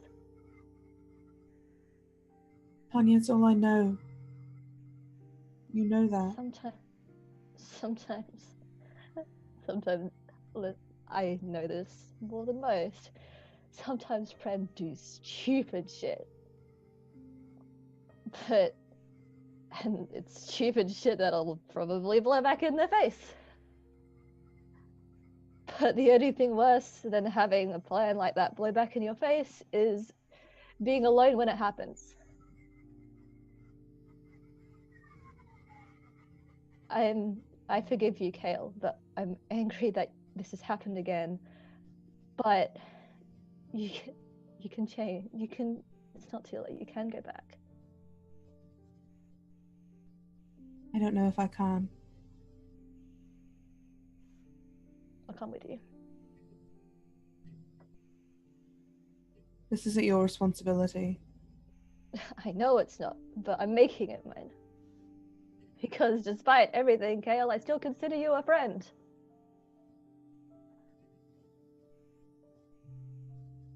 And I want to see you be better. what if I can't be? What if I keep running for the rest of my life because being alone is all I know? Well, then I guess we'll figure that out in time. But even the worst of people can change. And despite your bad, you've done good as well. I wouldn't be an engineer if it weren't for you. You found me at a point where I hated my magic. And you managed to make me realize that it was something that could be used to create and to bring life. And that kept me going. You haven't just done.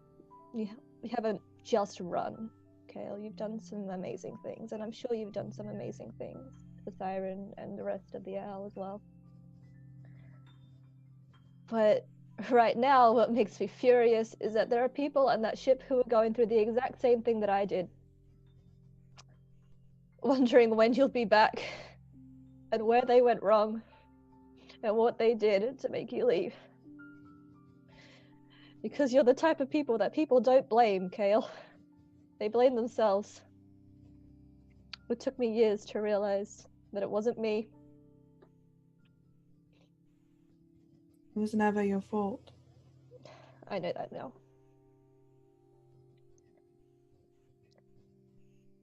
I think I need that drink. I think that makes two of us.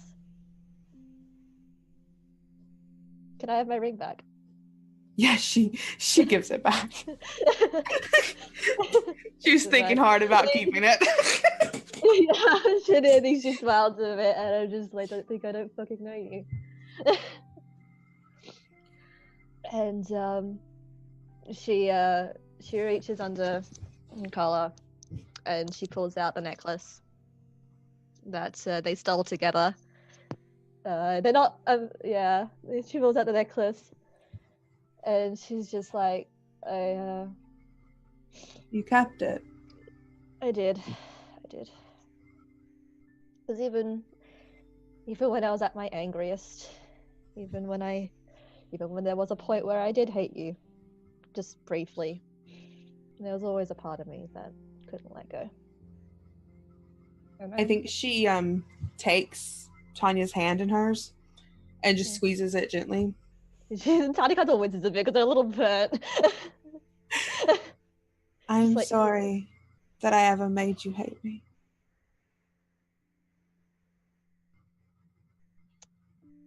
I'm sorry that there are other people possibly going through that right now.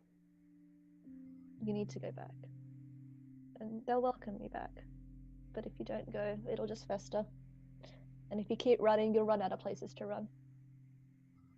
There's only so many people you can run from until they're everywhere you look. Yeah, I really need that drink.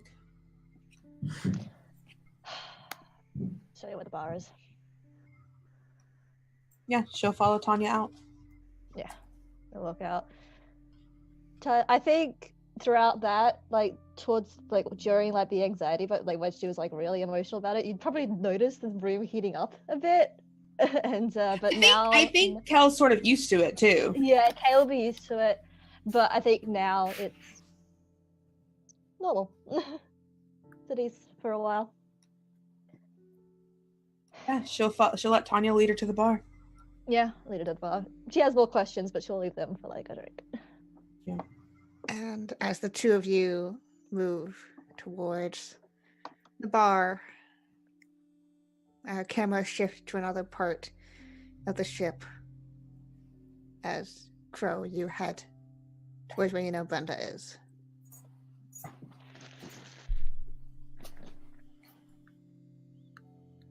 And where do we find Brenda? At the store at the guns? Probably would have paged. Can you get page code for this?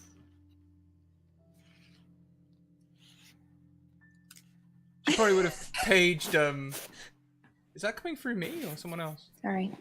I don't know. I don't hear There we anything. go. I don't hear anything. Guess who's calmed down? Yeah, what? I can hear something. Hang on. Try having me drink some water. Is it feels?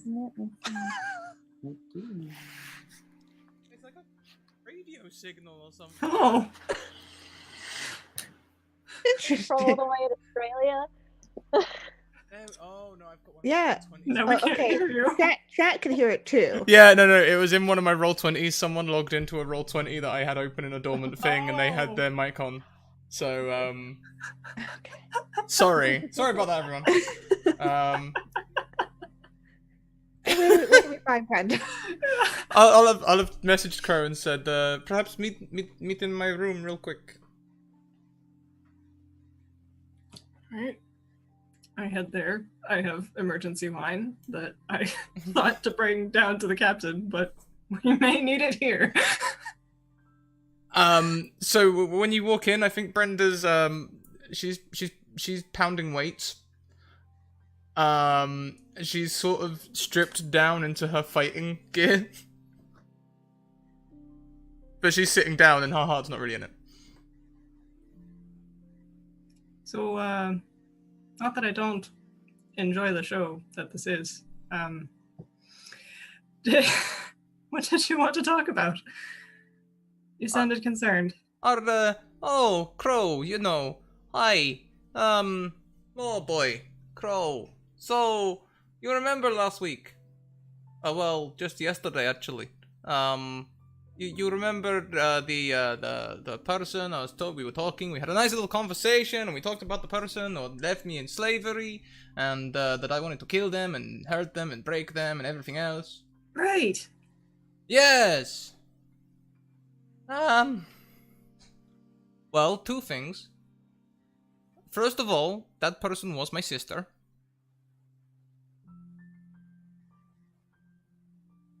Second of all, we just picked them up on the ship.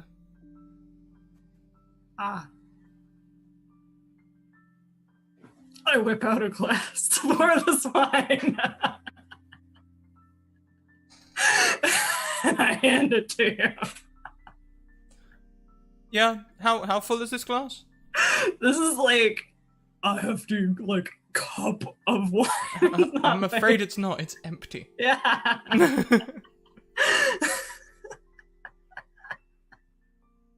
I pour myself like a small one. I'm just like, can I sit down? Is there a place to sit down? Yes, she like slides across on like the workout bench and pats it. Puts down the weight, she stops working out. I don't know what to do. Do I go, like, you know, when I'm thinking, never see her again. Great, you know, I kill her. Ha ha ha ha. I've tried so hard to avoid her. You'd think in this great wide world that you would never run into someone like that again, but it's smaller than you think. Do you really want to kill her? It's a bit extreme.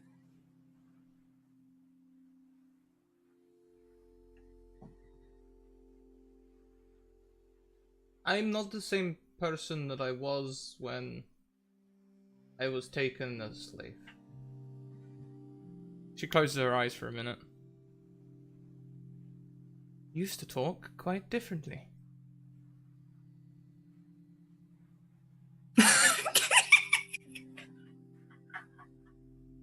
What? You can switch it off. Like I said, I've gone to some measures to try and avoid being recognized. See. That's why my name isn't spelt properly in the ship's log. So it's Arkham then. Arkham.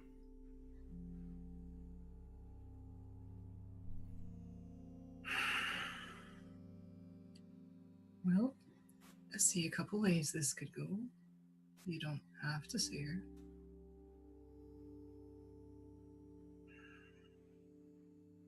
Or you could, and... Well, I don't condone violence, but...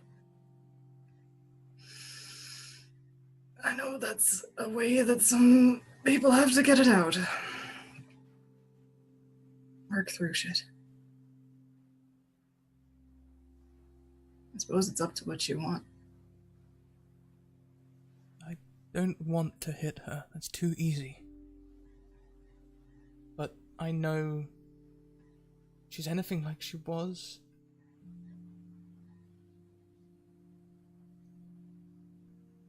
More than a decade ago. Then she's a manipulative cow. And if when I talk to her, she will turn it on me so it's somehow my fault.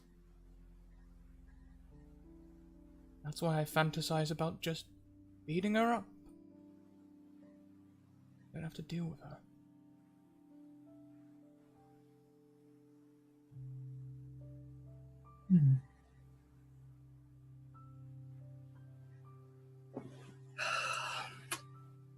I pour a bit more wine as I'm saying this. I suppose, depending on how long she's with us, could be hard to avoid.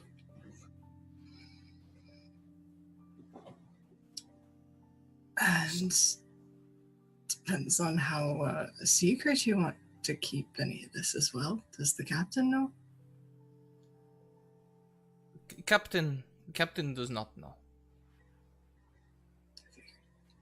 I want to face this. I don't want to avoid it. Best thing I learned in Fighting Pit. You deal with the problem head on and you can usually grind it into the dirt and spit on it.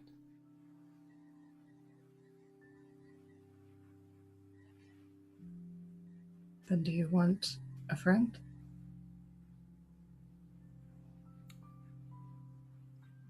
Like, from this broken-nosed, twisted-faced brute of a woman, you just get the most doe eyes.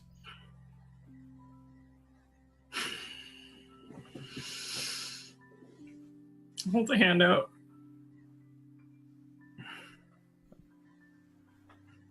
Do you mind if I took a hug instead? Of course. Just like going for it anyway.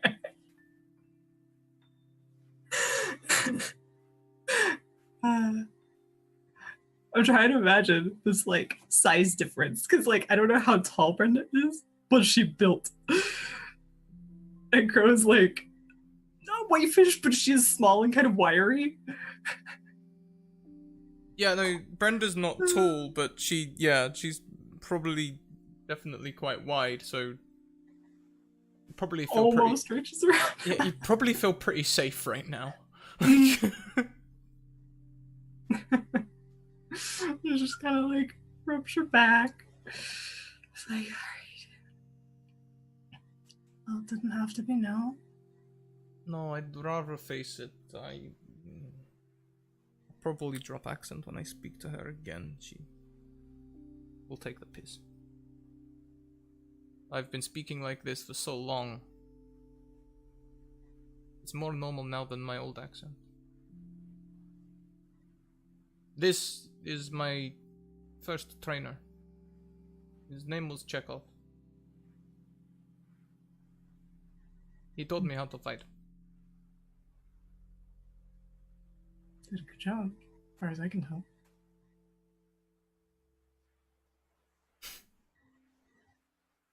Yeah, unfortunately, I had to fight him in competition. Awkward. But it's what he would have wanted.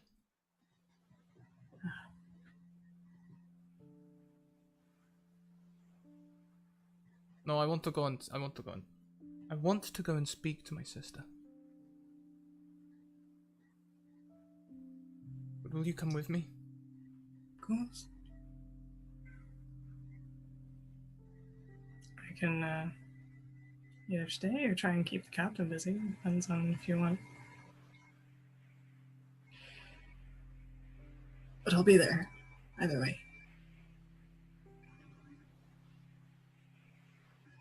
Okay. Shall we finish this first? Like, anytime you've put anything in Brenda's cup, it's very quickly become empty again. It's like a good 3/4. So Brenda and Chris just been like, okay, well, I can only take this much right now. But yeah. All right. Well, I think she may have guessed the present. I know Tanya and the captain went down there.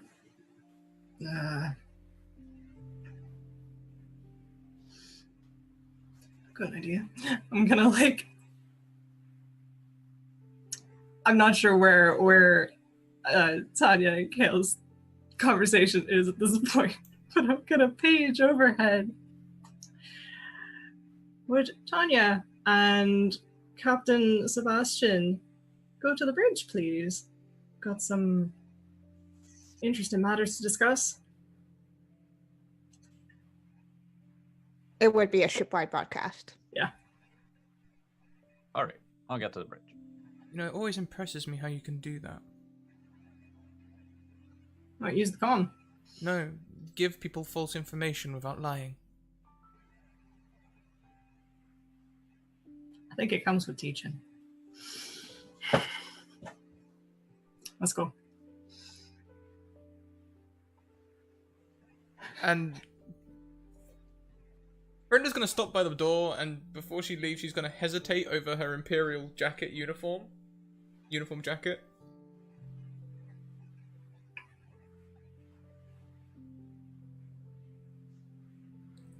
She's gonna pull it on. We matchies.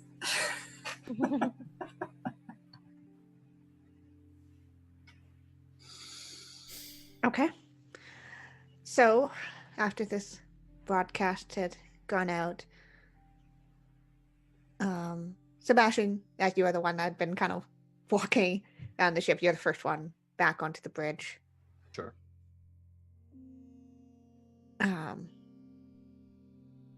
And some of the bridge crew members just kind of look at each other like, and Lorelai is like, Captain, should we be around for this? It sounds like really serious stuff. Yeah, it's probably going to be a bit above your pay grade. You can... Right. Y'all can take a break. Okay. And I mean, she we just don't kind need people to run this, right? of she presses a few buttons to kind of make sure everything's set. Wow, you learned fast. You've only been here for a couple weeks. I mean, I worked on a previous ship, so I had some experience, and well, the Crow's been really good at teaching, so.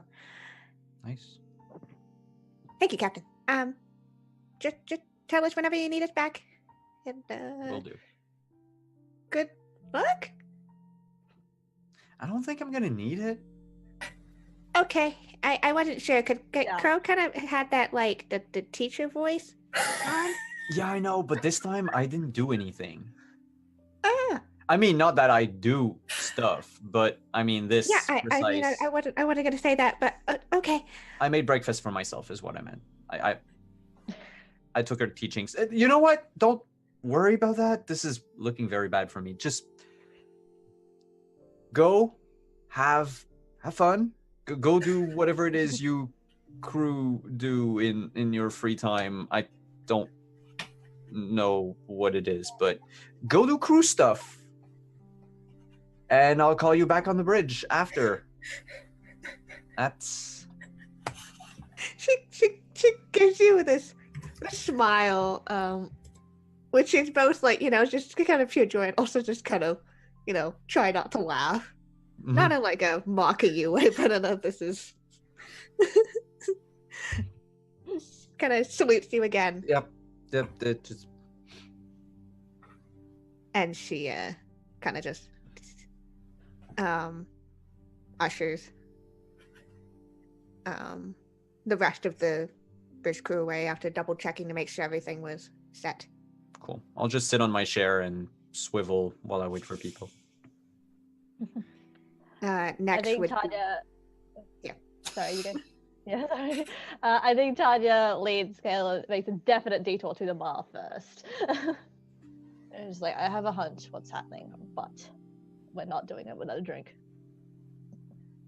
Elle's going straight to the most expensive alcohol she can find. Not even pouring a glass. She's opening the bottle. Glug, glug, glug, glug, glug, glug. I think Tanya takes out something smaller, and, like, probably from the fridge, and she just holds it against her head. It's like, oh, that's really nice, actually. I'm gonna. she'll get like a cloth or whatnot, just cover it in like cold water and just wrap her hand. I think after a minute, she like swallows hard, and she looks at Tanya and she goes, "I don't think it'll make you feel any better, but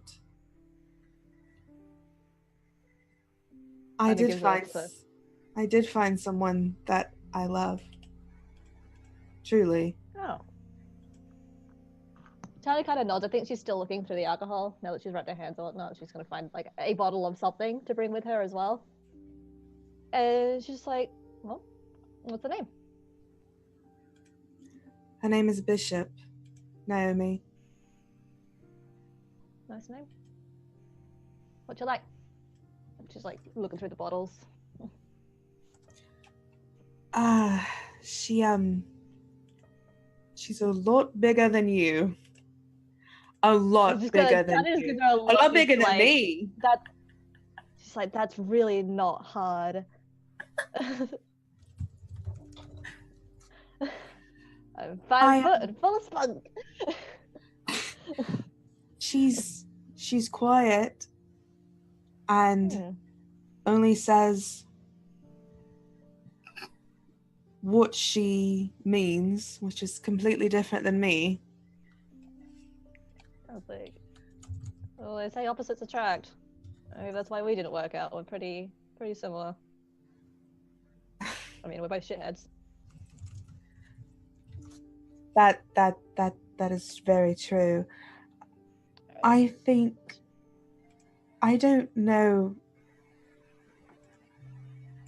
don't think she feels the same way, nor will she ever. So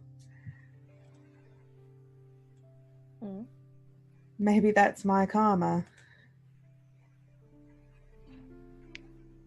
Have you heard her say that?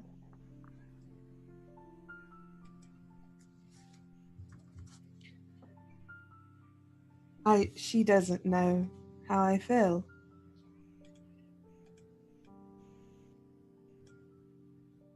I think Tanya's looked at her like brow raised. I've never been good at saying how I feel, Tanya. You know that. Yeah, I know. And I think she finally pulls down like a bottle of, not the most expensive thing there, but it's up there, and of alcohol, and takes that down, and she just holds it up. So it's like, well, I guess finding out will be all the more reason to go back. It's either you get closure, or you can just live your life wondering what could have been. Or she hates me forever because I ran away.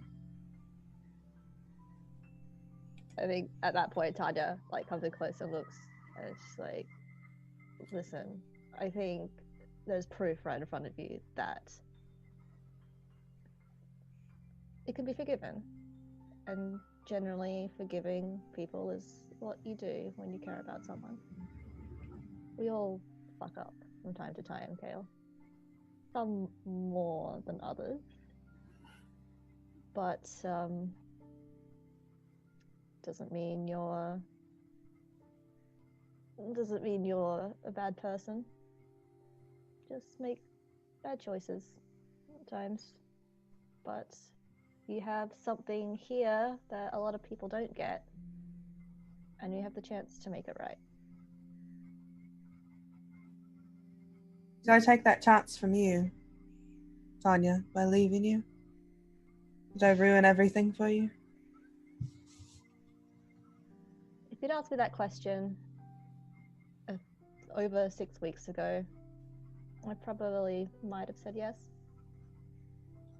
But despite it being Imperial, I've had fun here. I've made friends. With And, Imperials? I know, right? What a noble. Ugh. But I've made friends here, and it's been a lot of fun. That was a lot of the reason why I enjoyed hanging out with you so much. I mean, we were on the run for a lot of it, and we were living off the skin of our teeth, but fuck me if it wasn't fun. It was very fun. I am sorry. I do mean that. And I've told you, Gail, I forgive you. I think what you have to do now is you have to forgive yourself. And I don't think you'll ever do that if you don't get closure from Vance and the others. She just glug, glug, glug, glug, glug. Just drinking.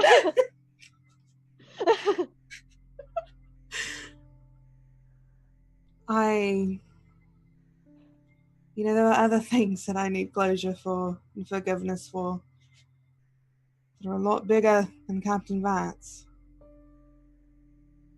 Well,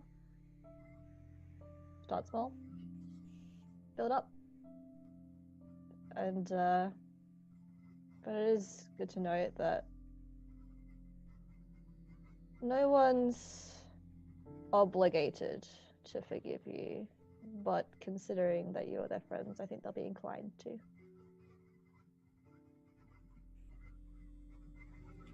Listen to me, I sound like Crow.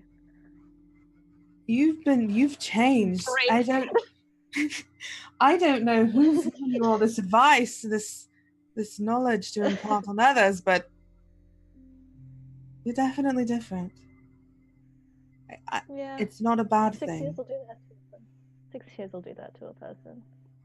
But despite it being Imperial and despite there being nobles at the head of it and all that jazz, I found myself enjoying myself here. And honestly, it feels real fucking good to have something that isn't my fire having my back. Because for a lot of time, that's all it was. I'm sorry I didn't have your back. I should have. Well, you can have it now. You can have Vances now. You can have bishops. You're not beyond redemption, Kale. I'm glad I someone thinks wholeheartedly so. believe that. I wholeheartedly believe that. I believe it enough for the both of us. I'm glad you do. Have you got, I think Tanya goes like a small bottle of liquor and just puts it in a tool belt. Like just like a little one, puts it in a tool belt, and she's like, do you have everything you need? Because She grabs another bottle of liquor. I'm ready to go now. Okay, and they're gonna head to the bridge. All right. So, Sebastian, you were joined by Brenda and Crow, as you know, they weren't too far off. That wasn't my intention, but okay. Too bad. All right. We're doing this. Oh, Brenda. Just the person I wanted to see. Hello, Captain. Hi. There's someone I want you to meet. Remember when we had Captain Vance over? And she sort of paused and became very distraught at the sight of you, Sebastian, we're aware or what? of who this person is. Captain, I don't want you to freak out. Okay, I think I missed something. Missed a fair few things, Captain. You know I'm loyal Imperial, very loyal. I know you are. Yeah, my name is not Brenda Arcan. It's Brenda Arkham. Oh, that's just a minor typo. We can get that fixed in the records in no time. Fuck you, Simon. Also, my accent is fake. You're what?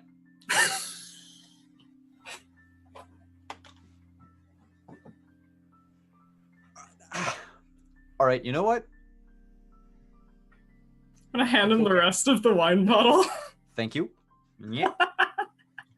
Look, you know what? We all have secrets. And you must have... I have to say, your accent is admirable. It was my I don't want to know first trainer. why.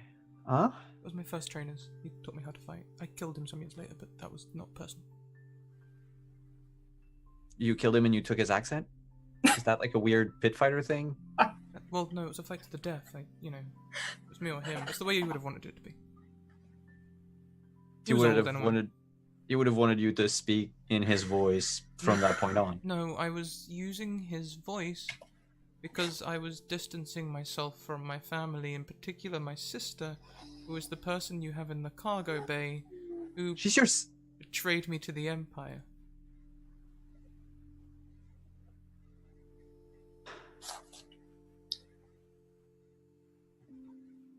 Okay, wait. Shall we draw a map? So we can do that. She betrayed you to the Empire. So she sold you into slavery? No. So you know how the academy thing works, you know? And if you're not very well off or not noble, you work really hard to get into the academy, and then you can try and become a noble by joining the fleet and all of that sort of thing. Well, that was me, age 12 to 14. And then Kaylin did something, and I took the rap for it.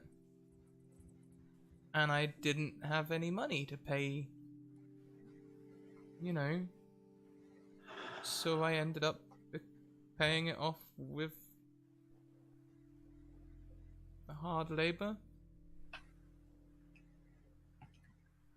was made a slave. I know what hard labor means. Sometimes I'm not sure. So this... I take another swig of the bottle. So all this talk about loving slavery, that's all fake. Right? That came from your trainer. Well, but it is all true. I do get paid my salary that I was worth. Poverty is literally illegal. We get brilliant medical care. Of all the things, couldn't that... All right. I'm Honestly, sorry your sister in did that. hindsight, it's probably the best thing that happened to me, but still she betrayed me. It is probably not. You would have made a very fine Navy soldier in your own right. You kidding you me? Didn't need... You can't fight for shit.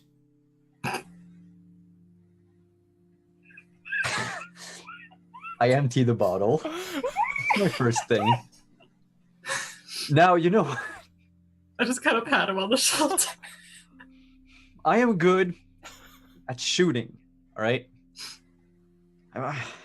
You saw me fight in the ring anyway. I did pretty good. I'm a captain. I'm not a soldier. You would have made a fine soldier, not a fine captain, damn it. I mean, okay. It makes you feel better. I'm just saying slave training is better than noble training. Well, you know, the compulsory training helps. You can't slack off and not eat properly and drink whiskey.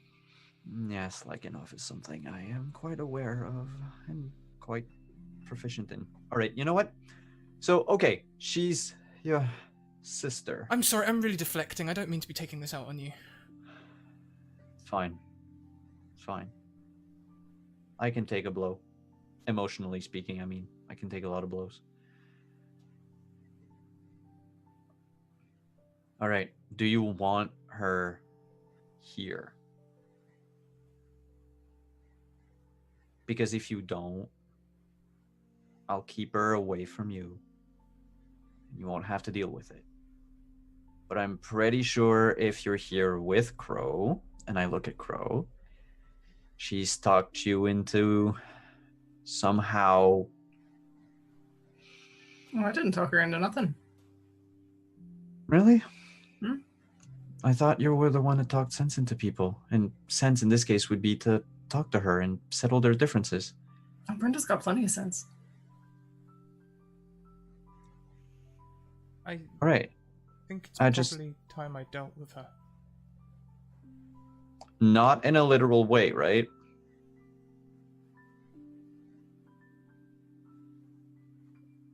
I'm ordering you not to physically hurt her.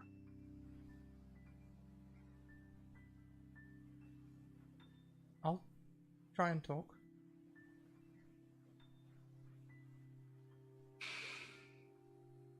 Good. I don't think I should be here for that, and neither should you, Crow. I think it's between the two of them. Unless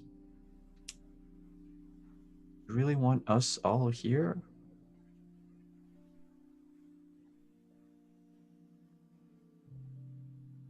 I'm not wordsy. I don't have tact.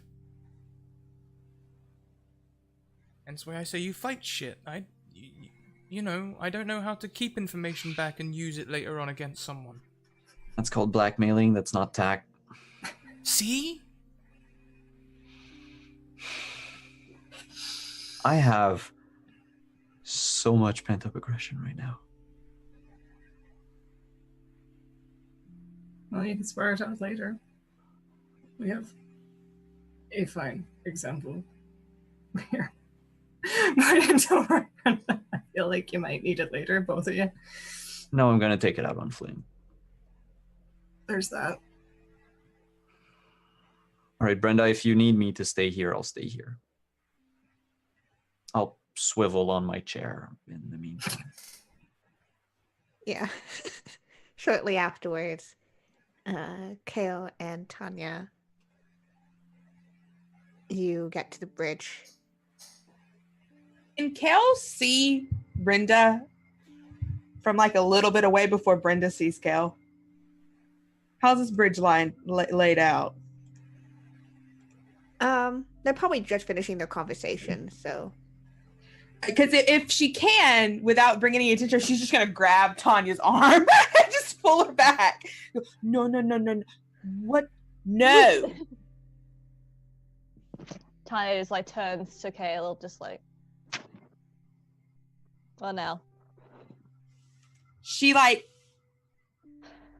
pushes Tanya somewhere they won't be seen. What is? That's my sister. Tanya just kind of like leans back and peers back. Crow?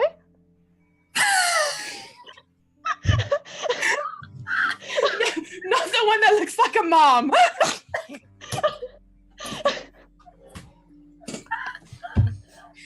She just goes, the one that looks like me. But with the fate. Yeah, I see it now. What is she doing Brenda? here? Brenda? She's like our muscle. Oh no. Now that I think about it, yeah. When Vance dropped your name, she did kind of respond to it a bit as well. This is another thing you got to be patching up today. Oh no. Oh, I know that you said you have faith in me And I do. to be a better person, but darling, I don't think.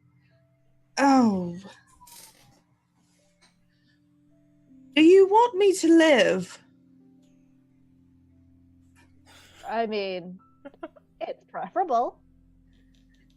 Then I should just go back down to the cargo bay until your captain drops me off wherever he pleases. No. And I like make sure I can position myself so she can't really run away, I guess.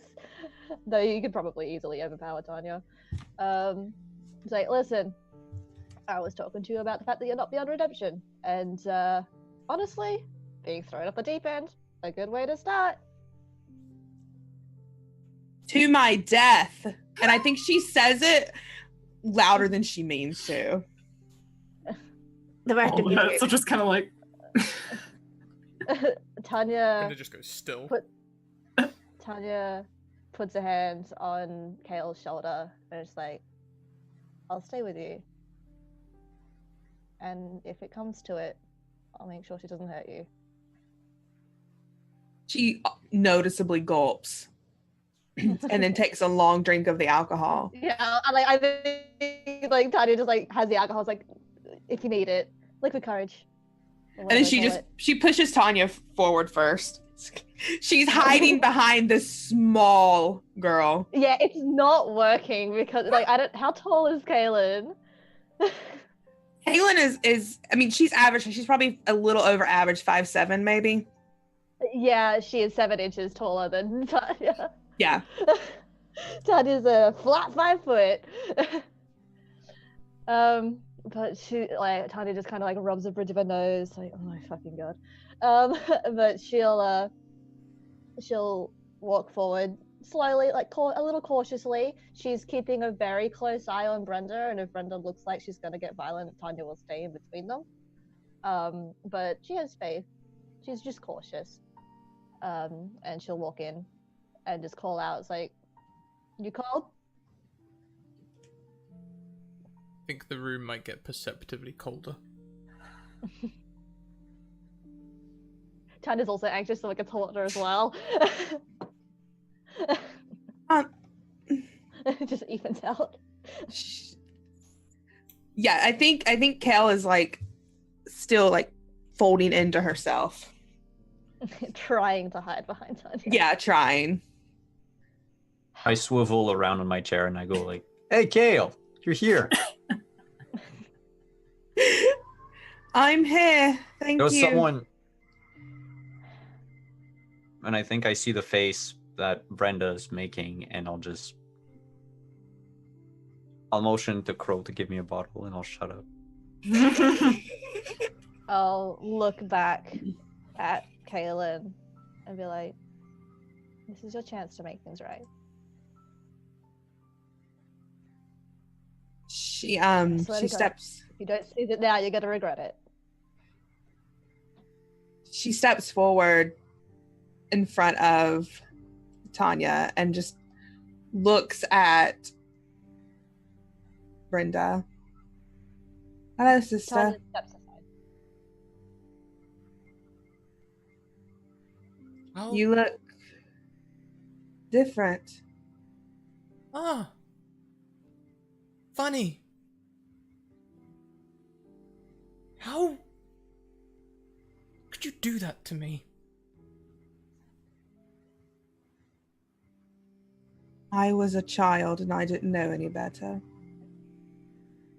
Weren't a child for the following 10 years.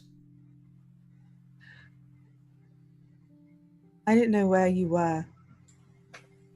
You let And me when I take the rap for your...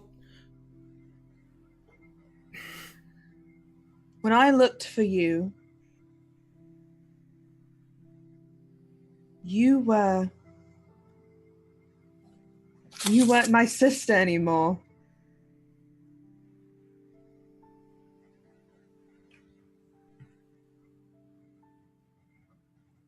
You were some imperial brainwashed zombie. I didn't even know who you were anymore.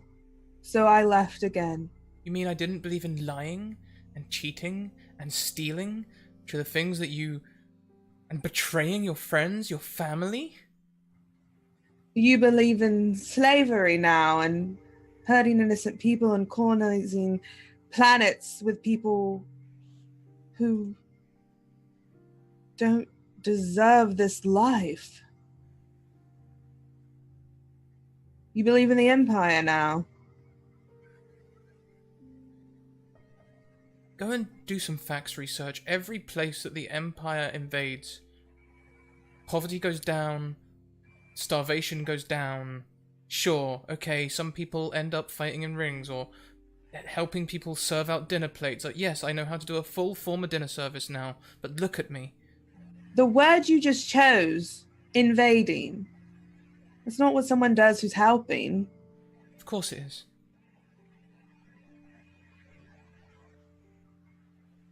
If someone doesn't know how to help themselves, you have an if a planet doesn't know how to save itself, you have an invasion.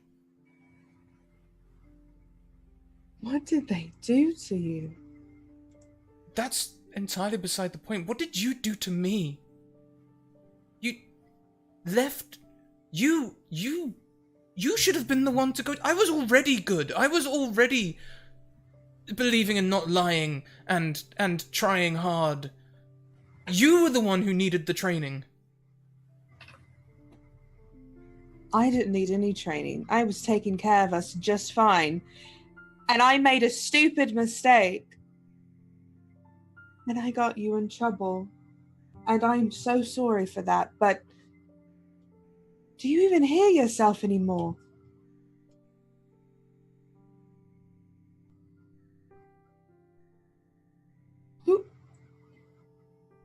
What did they do to my sister? And I think she looks at Sebastian. What do you people do to them? I have no clue. I swear to God.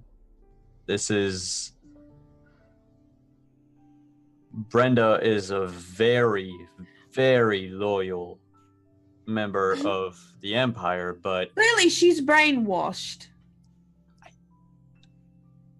I know.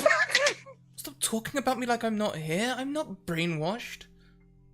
I just believe in the values that have been offered to me over the values that were demonstrated to me by my own family. And on a personal level, I agree with Brenda. She had it a certain way that might have been beneficial to her.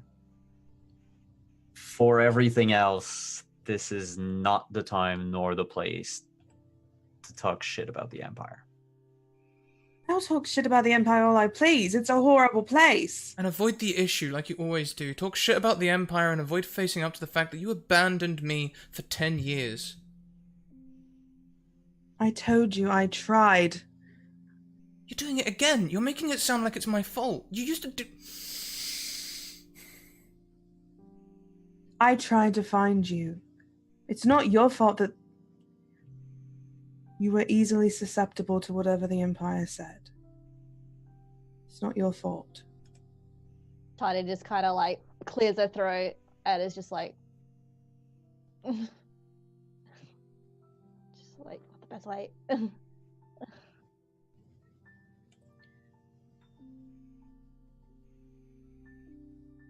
You were always so kind and caring and nothing like me. It's no wonder they got to you. They didn't get to me, Kaylin. They were always kind and so on. They just industrialized things that happen anyway. People fight all the time. Why not make a profit out of it? I'm the best fighter on any planet there was. And as such, I get the best healthcare. I've got a brilliant pay packet. I'm still kind. I'm still loyal. I don't lie. I don't steal. You've chosen to ignore all the planets that have been destroyed. No. Destroyed, no. Gentrified.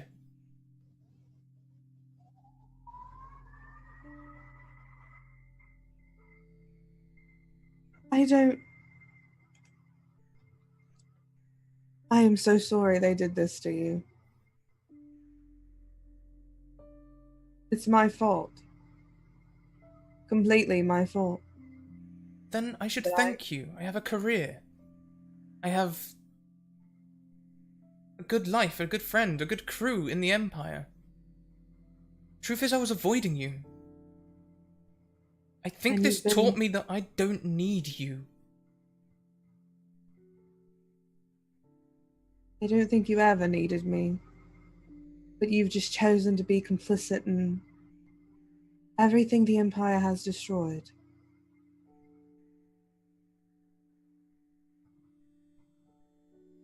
Like, This is what the Empire does, then.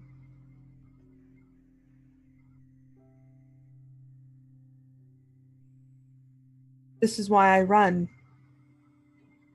Why I avoid it. Why I have no tie at all to anything, because the Empire can take the closest person to you and destroy it. they didn't take me.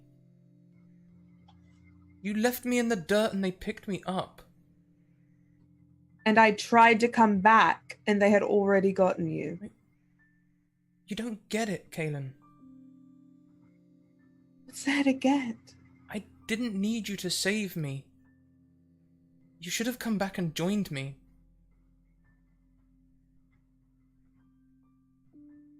No. We could have been Imperials together. Look at me, we're the same age. I'm already an Imperial, like our dream.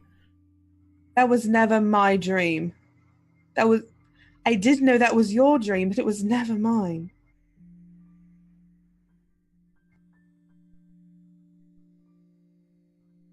They're the whole reason we grew up the way we did, Brenda.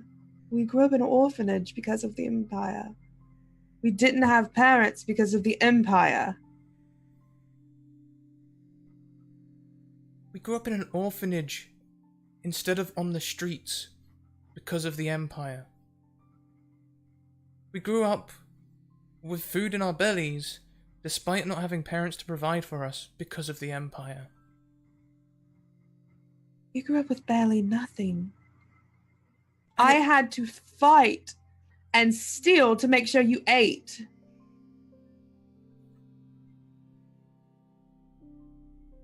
And you wonder why I'm the way I am. I did it for you.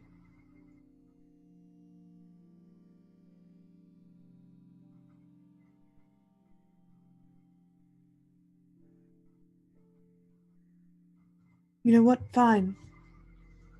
If this is what makes you happy, Brenda, then who am I to stop it?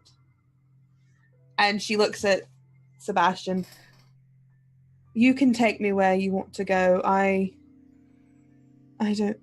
have more important things than this. We're going to the coordinates you gave me. And then if you need me to take you to Nightport afterwards. Fine. I just... Brenda, I am so sorry that this happened, but don't act like I didn't... that this didn't change me either. Neither of us was supposed to turn out this way.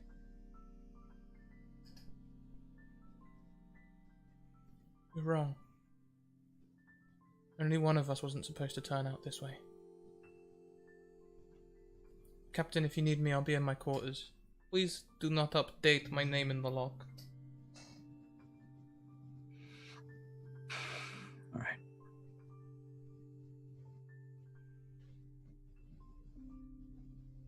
Yeah, Kel sets the bottle down and just turns her back to everyone. And I think you just see her take a very deep breath.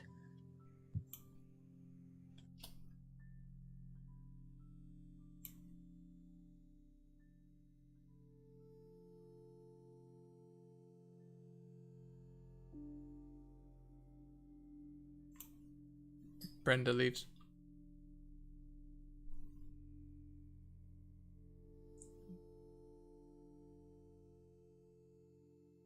quiet in the bridge.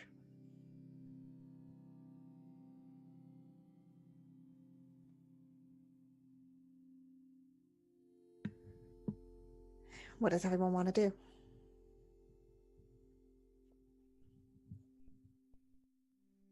Well, I'll want to go check on Brenda, but I'll need to take a quick break. So Okay. if anybody else wants to have a scene first. Just exchange looks with Crow, like, oof. Just like, she's got her arms crossed. And, I think a lot of what Brenda said about the Empire got to her as well. And she's like, just quietly to Crow, and it's like, well, Empire's all well and good if they actually follow the values that they preach. Not so simple. It's very simple. I think Kel turns around then. The Empire enslaves people, takes their homes and their planets, and what? How is that complicated? Someone has to impose order. Right, order. That's what we're calling it now. What else is there? We don't have to like it.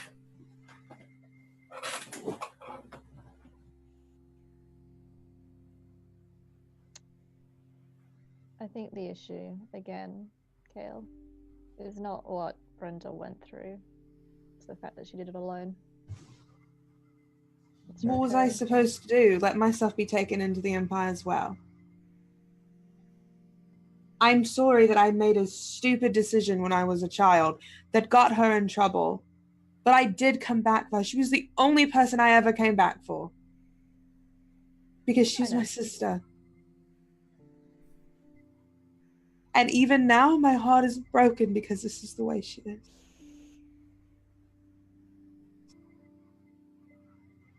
I don't know what she was like before, save for the accent. But, I don't think she would want you to love her as she is now as well. Everyone changes, but people generally want the people that stand with them to stay the same.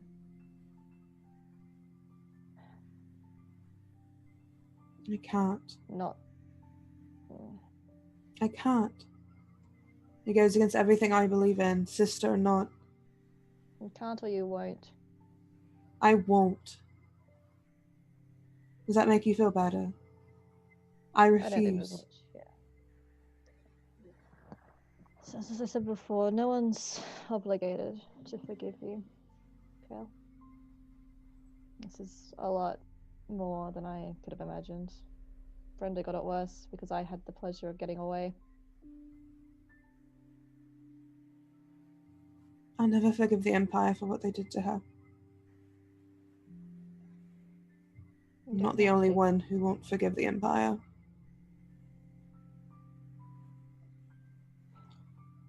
I know.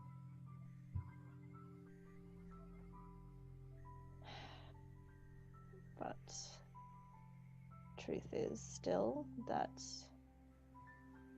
while the Empire may have got to her, as you put it, she's still your sister. No, she's not. No, she's not. Still in there. For fuck's sake, Kale. She's not my sister. Your sister's still in there. I don't believe that.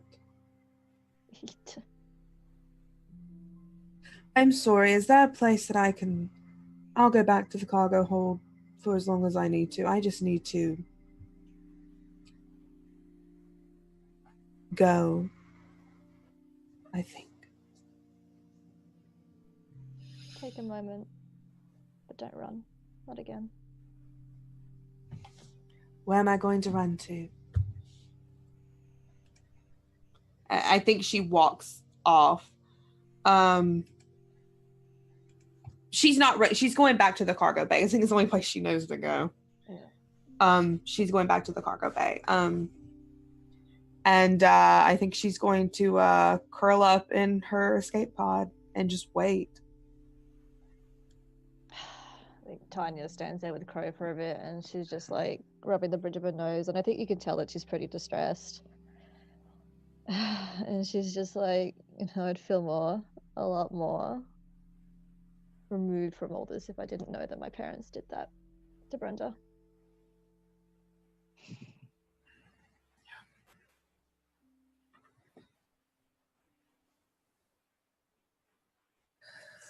You alright to look after her while she's here?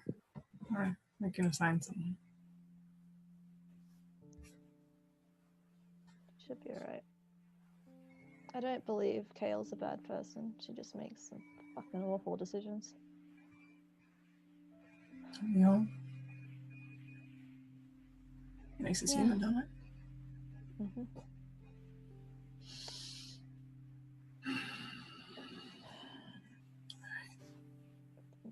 Have to speak to Brenda as well.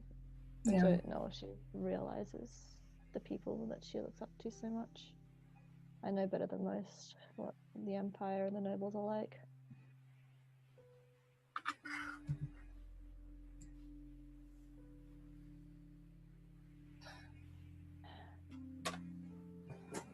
All right. I would have liked to just kind of follow after Brenda after a bit and just kind of check in. Not really go in to talk, but just like see if she's okay, if she wants company. I don't expect it, but did say I'd be there. Peering around the door, you'll see a vodka bottle sitting on one side and again, probably about a 25 kilogram dumbbell on one arm.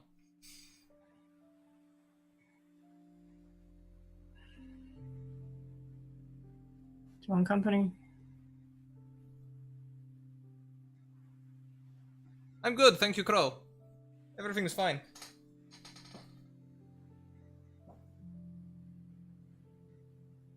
This is the point where I would roll an insight check, however.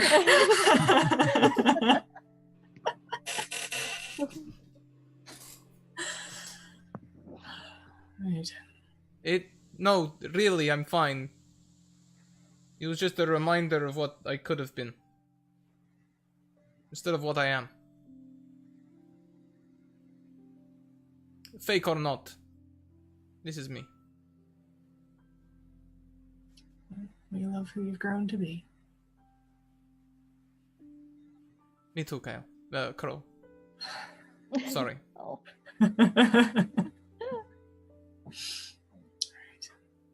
You know where I am if you need me. Gives you a quick Imperial, like, a casual one, but Imperial salute.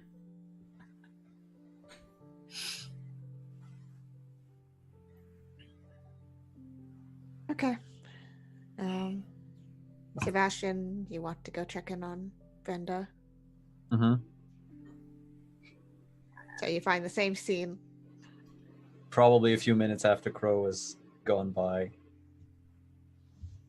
I'll knock on the threshold of her quarters. Can I come in? Wow, all this gold is for me? Thank you, you guys. Indeed. Come on in, Captain. I'm sorry, you've learned a lot about me today. Also, Kiana, Marcy has just donated enough to make 2 lots of bad things happen to everyone. What? Thanks, Marcy. As if the bad hasn't already been happening. Yeah, please make things very, very bad for everyone in some way tonight. I mean, I know you're going to, but treat yourself, you know?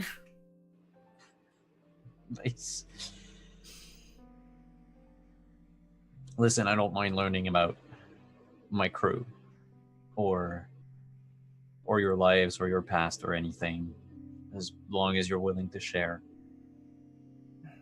Willing to share, yes, but also wanting to leave things in the past. Anything I've learned from this, it's that I'm a lot better off than I could have been. Maybe you are.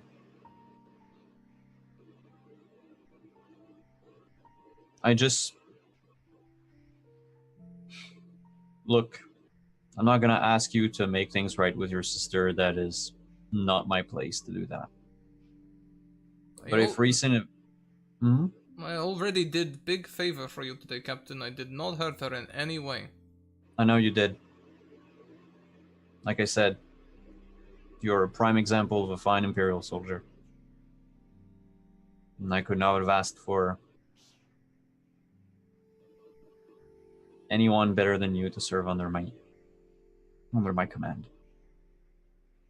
That being said, if recent events have taught me anything, is that you can lose those you hold the most dear in a heartbeat. I just want to make sure that whatever it is you told your sister today, I don't know what time of day it is, I'm drunk. But whatever it is you told Kale on the bridge earlier, that you're okay with these being the last words you'll ever speak to her. Blah, blah, blah, blah, blah, blah, blah. Those would be the last words you'll ever say to her.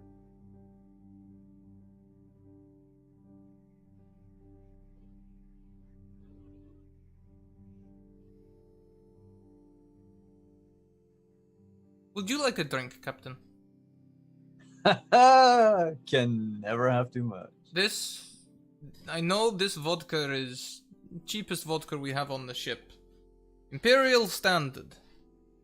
It was my trainer's favorite. Yeah. It was my favorite too, back when I was about 15. The last words I said to my trainer before we fought to the death was, I love and respect you.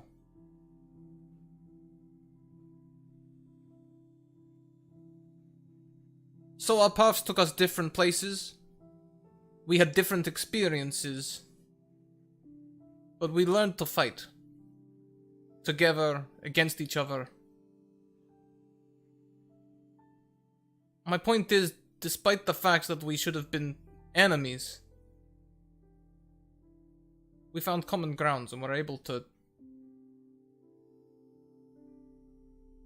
We were able to make compromises and be friends.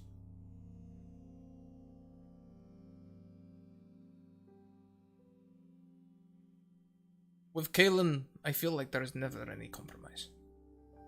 I have to be a certain way for her to love me. And if I am not that way, then I don't get to be her sister.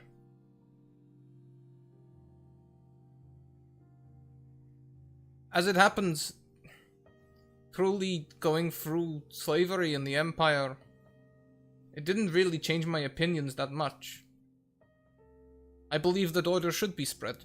I believe that people shouldn't be left to go hungry, or at least everyone should be as hungry as each other. Oh, who cares if a few cream at the top get it better off than everyone else? At least, you know, the general standard is improved. True. Here I go again. She does this to me all the time. Here we are talking about my sister, and I start talking about the values of imperialism again. Because it shows you value the Empire a lot. I mean, I didn't grow up with any siblings, so I don't know what it's like to have a brother or a sister or to feud with them. I just want to make sure that if anything was to happen to your sister, that you wouldn't feel guilty over whatever it is that happened tonight. And that if anything was to happen to you, that you wouldn't feel the same. That is all. You can leave as enemies, you can leave as friends, you can leave as siblings. My only regret is that I took the rap for her all them years ago. Maybe if she had gone down and ended up going through the slavery route, we could be friends today. What exactly did happen? She stole something from one of the Imperial officers. She was always a thief. And would lie about it too. I am a terrible liar. The only lie I ever managed to pull off was that I stole the item she stole instead of her. You took the fall for your sister. That's very honorable.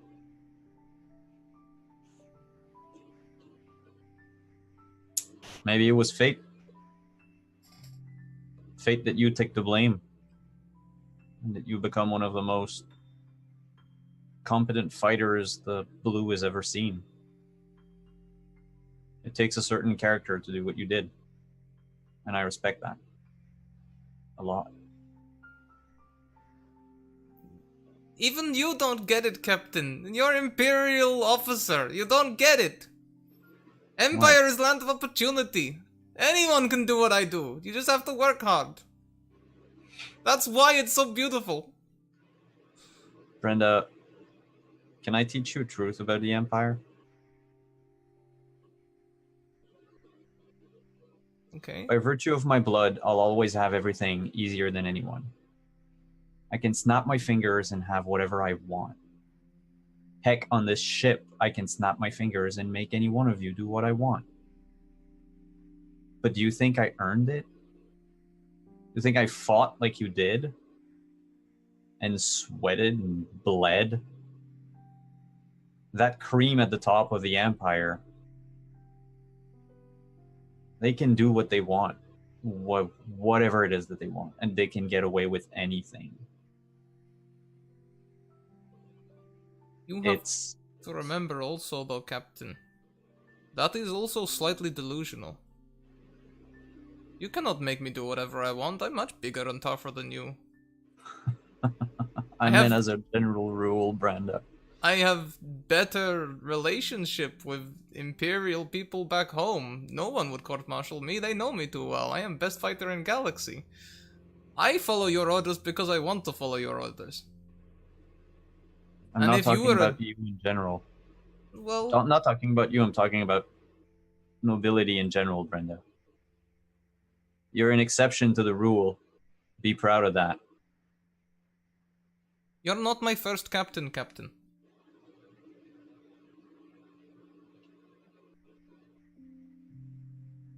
All right.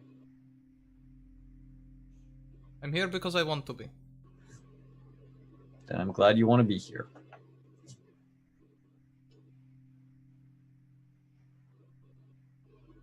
Also, there's much better vodka in the bar. That is a matter of opinion. We always have a choice. No, not that again.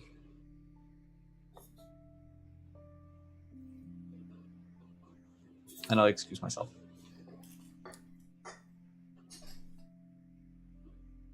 All right. Any other scenes? I wanted to talk to Kaylin, but I mean, I don't want to hug the spotlight either. No, I've been hogging spotlights. She's down in the cargo bay, still with both bottles of alcohol. With like, yeah, exactly. With like, I guess the like the pod, however it closes, like up, and she's just got her feet up on the dash, leaned back, just slow sipping. And I think she's been crying.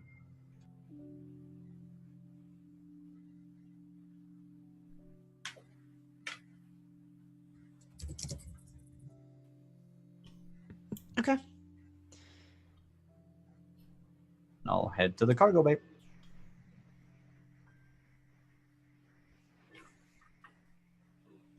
Yeah, I don't think she even pays attention to the door opening. She's in her own world. I would be a very bad host if I let my guests just sulk away in the cargo bay. Don't worry, darling. I'm used to sulking. There were so many things I wanted to come talk to you about, but Brenda, your sister, she holds the Empire in very high regards. Oh, you don't say. Yeah. People like you are the reason she's the way she is. I know. Believe me, I've tried so many times to get her to at least open up her minds to the flaws of the Empire. It's easy to see them when you're sitting at the top. It's just very hard to do anything about it.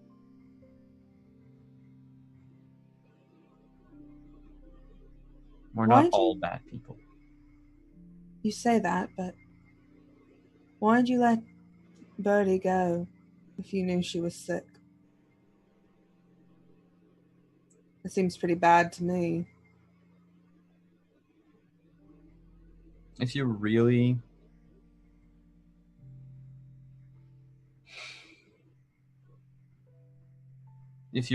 really loved someone, would you keep them in a cage for the rest of their lives?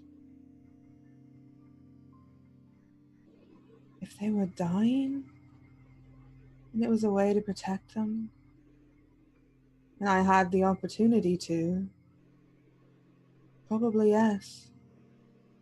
To keep them close so I don't lose them. Yeah. Things were complicated. Like I said, it's easy to see the flaws when you're sitting at the top. It's not easy to fix them. And believe me, I wish I had gone with Bryn. She's not doing well.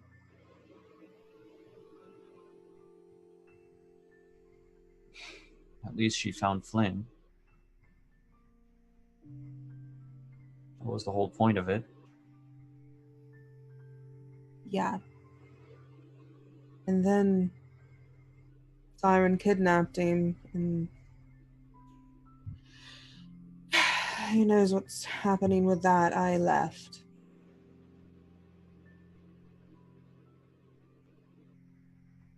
Why? Do you know what the reward is on Flint's head? I don't care about money. You and Sai and whoever's in your crew would have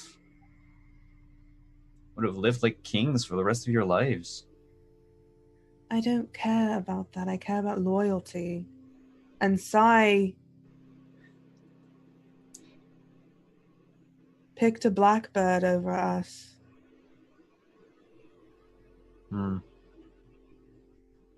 Let me guess. She fell into her eyes. She's been stumbling into those eyes for about 6 weeks now. It's like she's forgotten how to walk.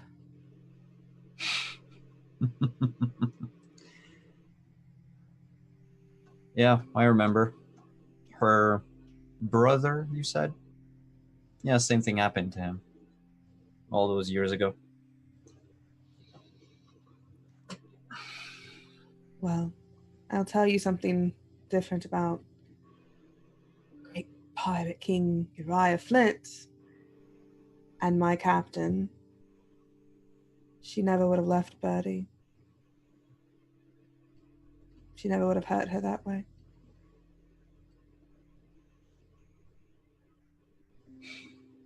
Yeah. Sucks when you know you have a choice and you know you made the wrong one. Tell me about it. She just holds the bottle out to me. Thank you. Yeah. My only hope is that I can see her again and apologize for everything. I mean, I've given you all the information I know truly. No, Brenda says I'm a liar, and I am. But that's the last coordinates I put in before I left. I assume they're still there, or heading there. But they've got time on us.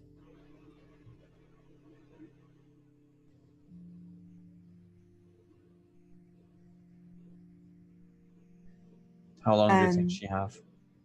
How long do you think she has?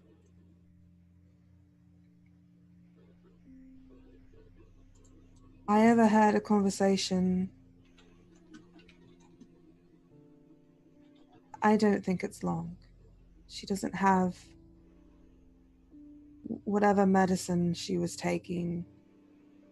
It's nearly out. She's been stretching it for far too long.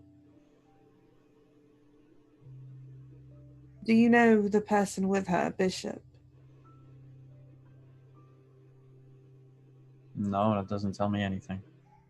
She's taking care of her, Good. Good. and I'm sure Sai will do whatever she can to take care of her as well. Knowing Saya, she'll go to the end of the universe for her. She would actually do the same for anyone on her crew. I just don't want her to get hurt. If she feels this way about someone so hung up on a man like Uriah, I don't want Siren's feelings to be unrequited and it to break her heart. She's all I have.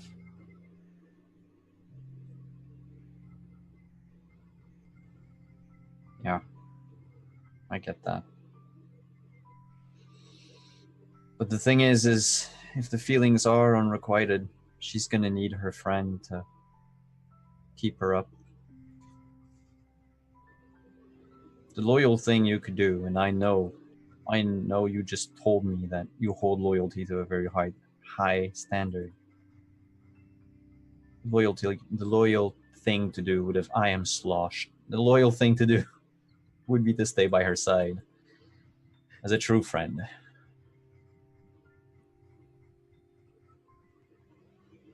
Yeah, I know that. I think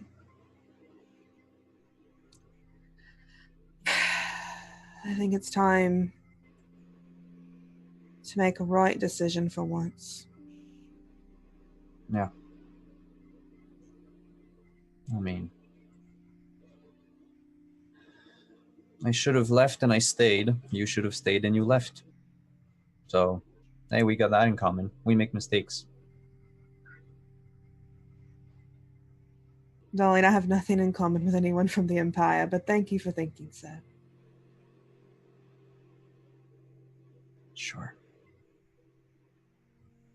Can you promise me one thing? You've been a gracious host. This is very good alcohol. Yeah, I know. Very expensive alcohol, too. I'm a guest. Anyway, can you promise me one thing? Or at least try. Will you take care of Brenda?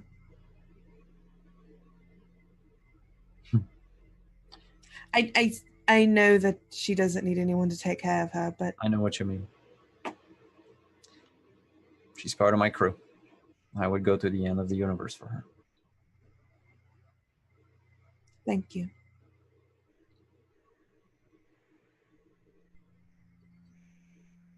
And as I leave, I'll just shout, AC, we're not all bad people. Fuck the Empire! Have a nice day in the cargo hold. You just see her shaking the bottle.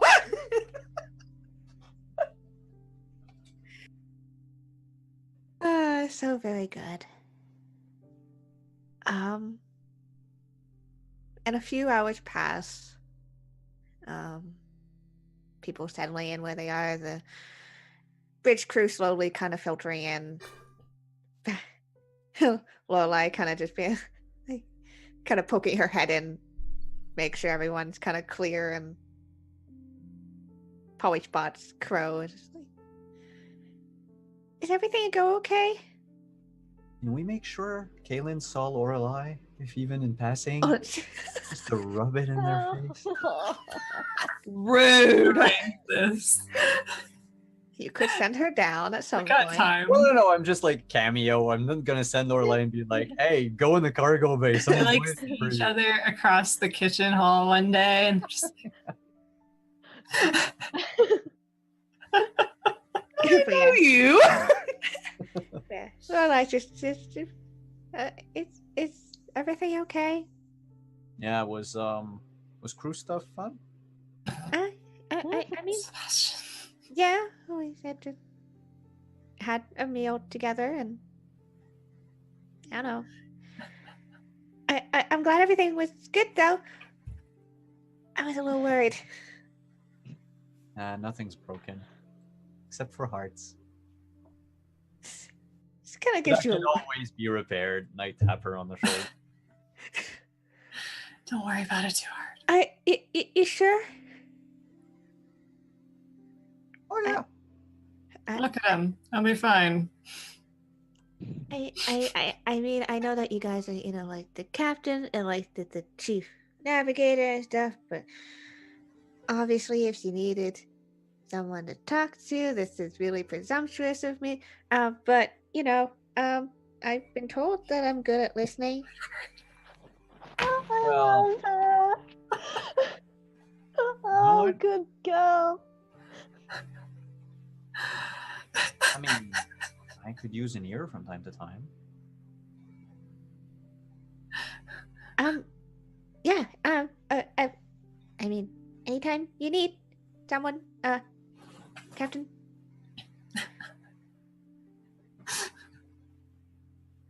She's kind of very awkwardly Just like kind pat her on the shoulder like you're the sweetest. Love her. kind of gives like a really awkward salute, not sure how to respond situation, and then goes over to her station.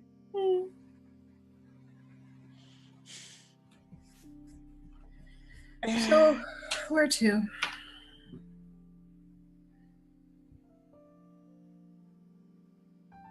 The current Coordinates. I point a slip of paper on which I wrote coordinates. All right. No, I wrote the word coordinates on it. Ah. I forgot. I have to ask. Kaylin! Kaylin in the cargo hold. Oh my gosh. The button right there. Intercom. Kaylin, You just hear what?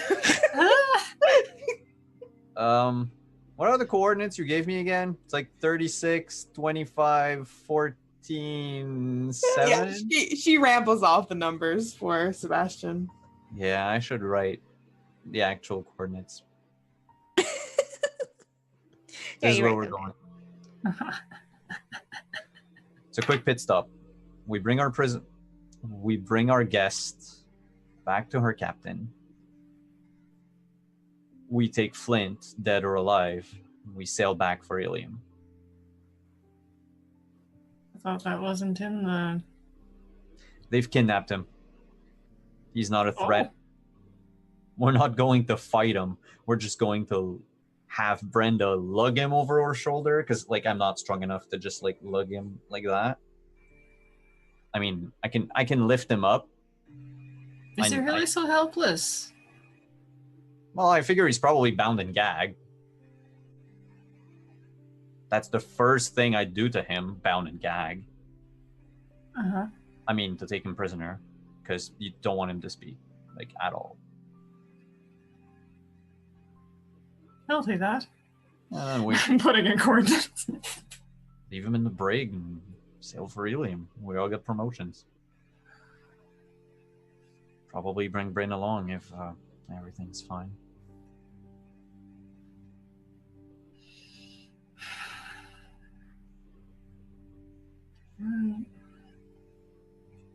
You all right, Crow? Oh, yes. I guess none of this was planned. We can't plan for everything.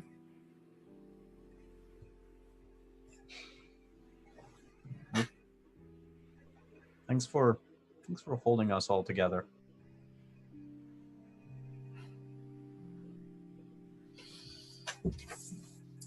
You ought to give yourself more credit. apparently I have none, and everybody's here of their own free will, and I haven't hired anyone, and I'm not really a captain. I'm sorry, that might be the boobs talking. I think I'm gonna go sleep I it think off. it might. Thanks for everything, Crow.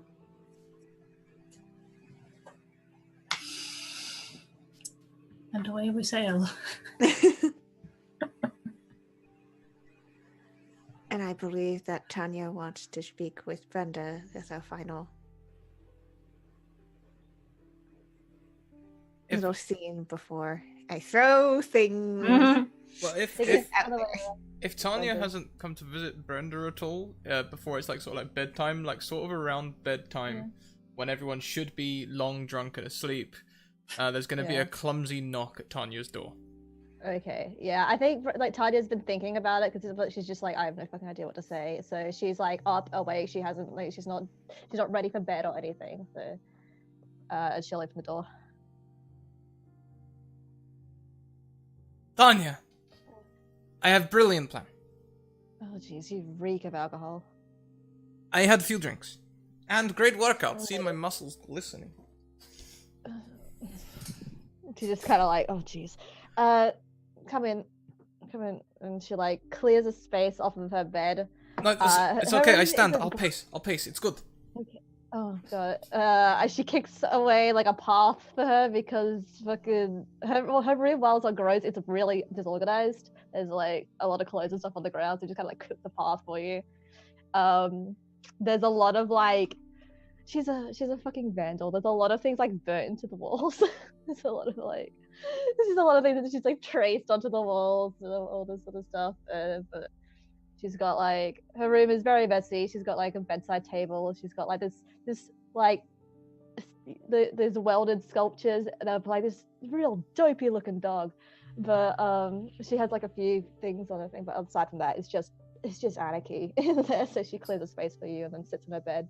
Yeah, so like, Well, plan. yeah, yes, like a brilliant plan. Brilliant. Now, Captain, he told me that I shouldn't something to do with Kalen. No regrets. So. Oh jeez. And you remember when we were back on Elysium, and we stayed at Crow's, Yeah. and Yeah, like that was and we all had the lovely dinner, and like we had a nice place and everything. And you know, I have got loads of fighting money and imperial money and all that sort of thing. Well, why don't we do that?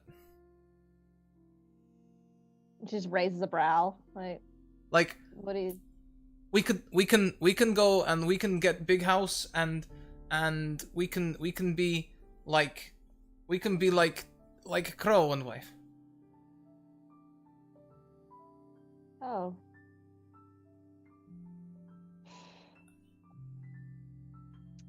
She just kind of gives you like a really melancholy kind of smile. And she's like, Brenda, I'm very flattered, but I'm not... Last 6 weeks they've been amazing. We started off a little chilly, but we got closer and closer, and now Kaylin's here, and you know we've both had like Kaylin mess us up, and we can.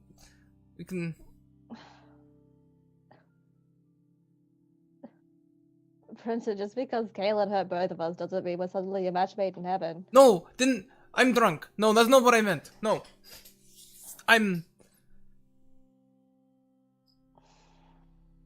She's just like sitting on the bed and she's just like, Brenda, do you remember when like you were meant to be keeping an eye on me, and when I told you that I don't need a babysitter, I need a friend? I mean that. Oh my god, I'm so sorry. I had no idea.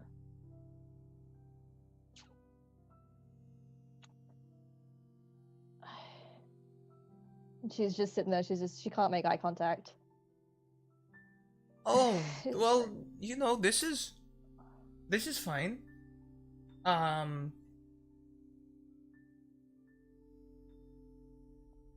no, I didn't mean to.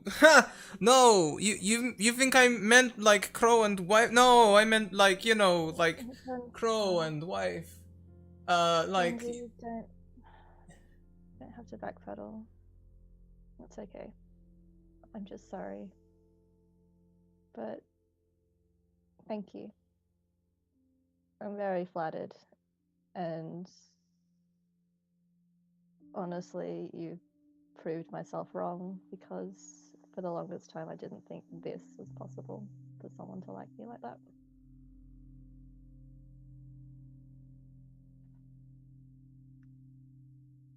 I'm sorry.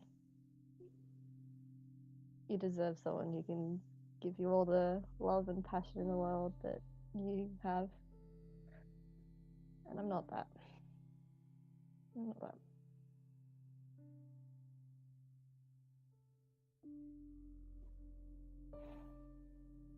Okay, maybe we have drinks together sometime, something, eh? We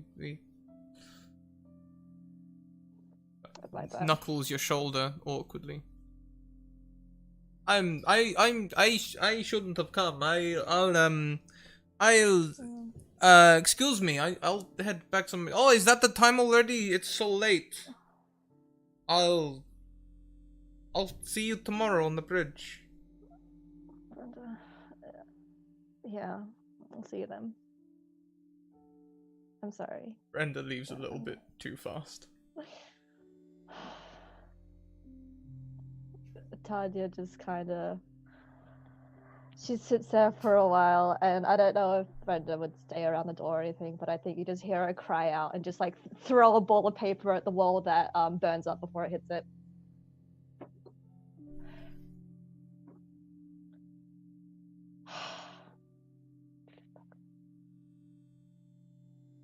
Yeah, I think she just starts sobbing. Like, she's just... And a night passes in the blue.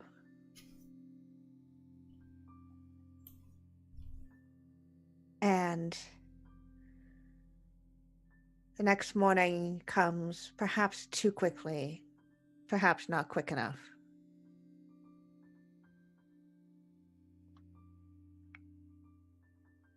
And you're all awoken by the sounds of the ship intercom. As you hear, Captain?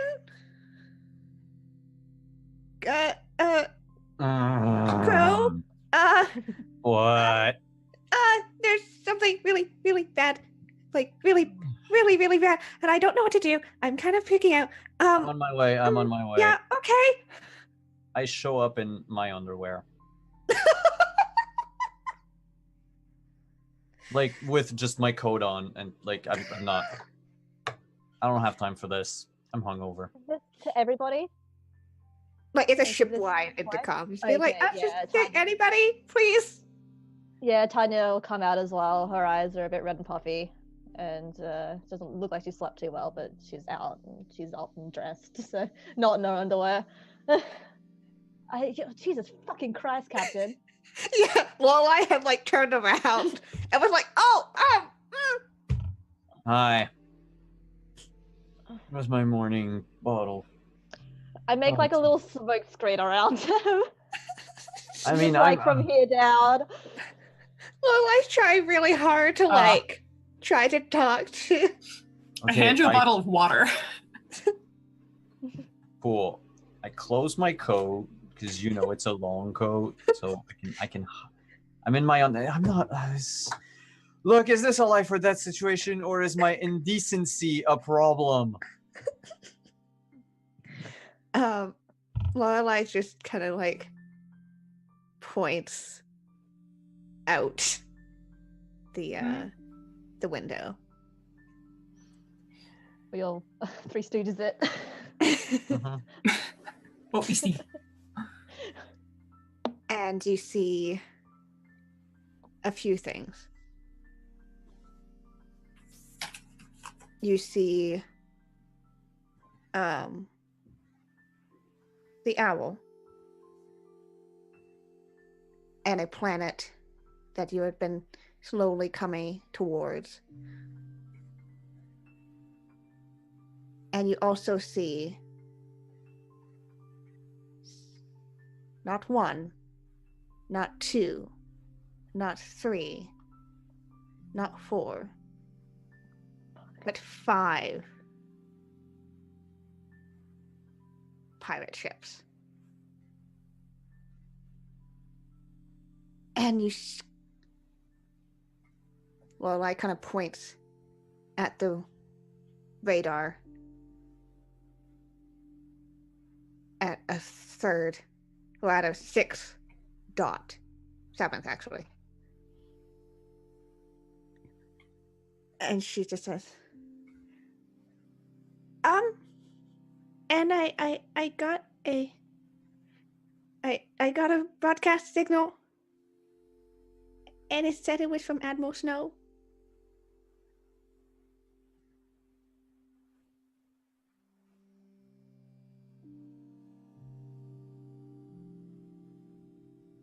Not now. Not today. I am not dressed at the moment. What's the broadcast, Lorelei? He said that the situation had gotten out of control, and they were coming with reinforcements. I didn't know what to say, so I kind of panicked. I'm sorry. And then I kind of called you all here. So he's still on the comm.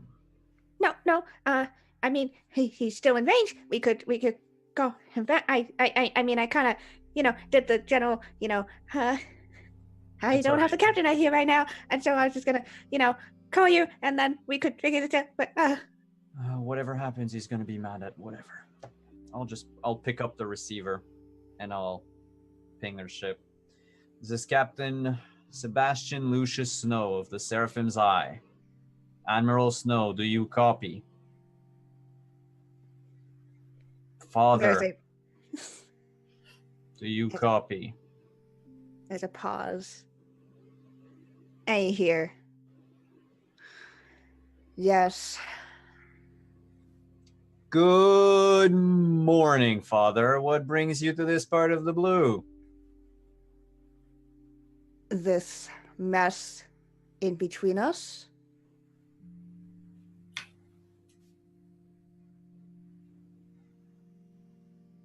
What mess? 5 ships? I can handle that. You know it. Not just any ships.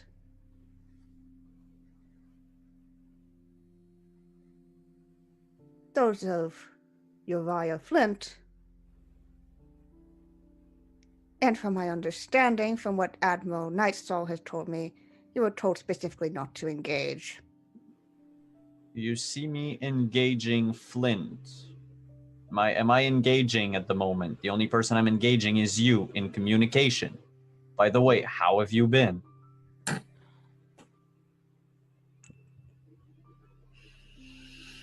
Now is not the time for that, as we have this business to deal with. I can take care of Flint. Can you now? We've already torn one of those ships out of the sky. Actually, 2. Make that 2. I think 2. Did the squid... Give me a moment, Dad. Crow, did the squid eat the other ship the other day? I don't remember. How many ships did we shoot down? Well, we shot down 2, and I mean, we couldn't see the rest. Yeah, so Father, 5 ships is... My pilot says that 5 ships is not a big deal for us. We don't need your help, though we appreciate the gesture. You can go straight back to Ilium, where I will be bringing Uriah Flint's head or body, or I don't know, maybe in separate parts. Long pause. I'm giving you a look. It's the best. I think Tanya's giving you a look as well.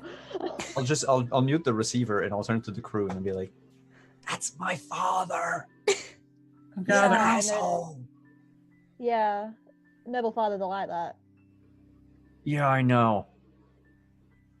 you know, we could actually use the backup. Why?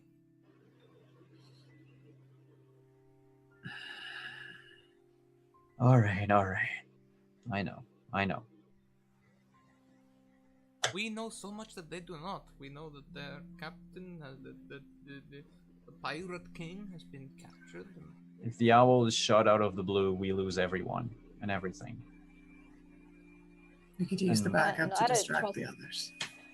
I don't trust Yeah. this pirate king as far as I can throw him. Oh, believe me, I don't trust him one bit. You shouldn't. Pirate king doesn't get captured by a crew of how many people? Oh, you'd be surprised at how easy it is to capture the pirate king sometimes, depending on who you are, what kind of assets you have. She just raises a brow. It's like, oh, very dead, but doesn't like argue it. So, like, It's fine. the face screams doubt. I'll tell you the whole story some other day. Father. Yeah. Yes. Hi. So, Have you decided to speak with the manners that I hoped you were raised with? I'm sorry, Admiral Snow. This has been a very, very emotional mission. Emotional. I fought off my first mutiny. I fought off a space kraken. I have yet to find a skeleton crew aboard a ghost ship, but that's just a question of time. I have saved Captain Hollis from his own incompetency. And I've been ferrying people all over the fucking place. So, Admiral Snow, with all due respect, how do you want to do this?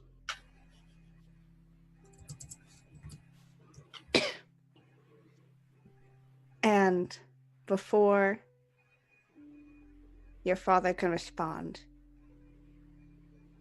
you see smoke at the back of the owl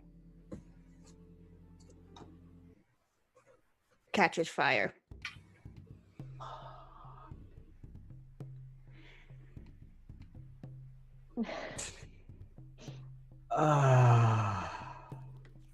Well, now we don't have to worry about hitting the owl. Oh, what'd I tell you? Crow, can we make it to them? Make it there after that. Size-wise, it's not like I could not do the same thing with this escape pod. Yeah, I did not think so. Okay. No, but if we have a big enough tow cable, you can just fling it. So what? I would Just like to remind you there are there- also 5 pirate ships currently surrounding it. Mm. Yeah, the only thing Sebastian sees is the owl in flame. How far away are the ships? You could get to them fairly quickly if you put enough in the engines. But then we'd be stuck there with the pirate ships. Or Yeah. blow right past them. Oh, we could. That would leave them facing Admiral Snow, and if I know anything about the good old Admiral, is that he is mean and dry and hopefully a good target for 5 pirate ships. I mean, he's gonna be fine. He handled himself marvelously in previous campaigns. Sebastian, it's not just one man. There's that whole ship to think about. I know. I don't intend on leaving them alone either. Honestly, I have been itching to commandeer a pirate ship since we first started interacting with them. I commandeer, we take things to town, we show Daddy that Sunny can do it just as good, eh? Yeah, I was thinking, we blow past them, we turn around, we flank them with the Admiral. We hop on one of those ships. If you get me close, I could probably help with that fire. I can put him out just as well as I can start him. And Which one? we have an escape pod. Yeah, but the escape pod won't... I mean, could we bring it to the owl and then back again? We're gonna have to ask Kale. We have our own escape pods. Oh, we do. That's true, we do. We could send out some decoys. Is his flagship there? Is the Pirate King flagship? I board flagship, I take everyone down, commandeer flagship, then I lead the fleet, right? Yeah, I don't know how many people are in that ship.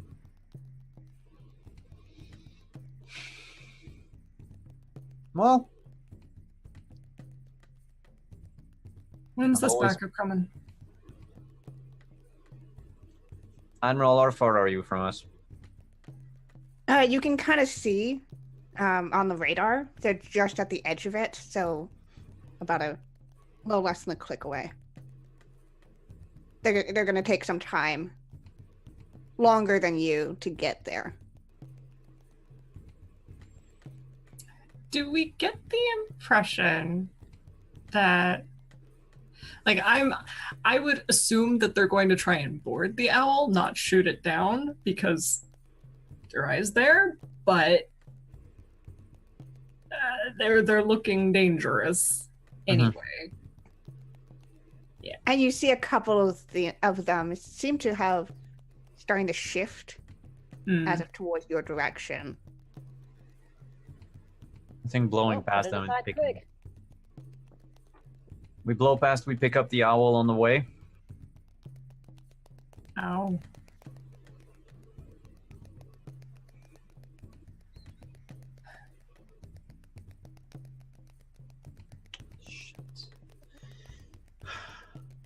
Sai can go wherever she wants. That's the others I'm worried about. Tanya's gonna run down to the cabin where Kale is. Yeah, we go to the cargo bay. Hey, Kel's Kale! asleep. I get off it, I smack her. Get up! What the? What? You said you weren't mad at me. I'm not, but we have some news. We found the owl, but it's on fire. What? We found the owl, it's on fire, it's surrounded by 5 pirate ships. I assume they're Flints. And we also got Snow's asshole of a dad on their way. So, what are you gonna do? In the night before she went to bed, she sent a message to the owl that said, Siren, Sebastian is coming for Uriah, and I'm coming home. And I think she starts to look for a response to the message, like any kind of, comm system. And if she doesn't find one, let me go back right now. Open up the cargo. I have to go. I have to get back to them. I want to say yes. I'm not there. I want to say yes, but we need to get everyone on board on this. It's too dangerous for you to just go. Didn't you tell me to stop running? I'm stopping to run. I'm stopping. I'm going back to my stop farm. running. Don't get yourself killed. I'm not Just going to grab get her myself killed. I'm going back home. I enter the comm, and it's like, wait, no, before I do, I'm just like, take me with you. I can help. As I said to the rest of the crew, I can put out fires just as well as I can start them. All right. We need the Seraphim's Eye at our back. Can't do it alone. Do what you must. let me go, though. I have to get back to them. I just pick up the card and it's like, right, we're going to the owl, make a distractor for us, okay? Thanks, bye. And we're off. Yeah, Oh, if before I Kelsey's the do way it- out, And I just say, stay safe. Is there a way we can maneuver two of them into one another?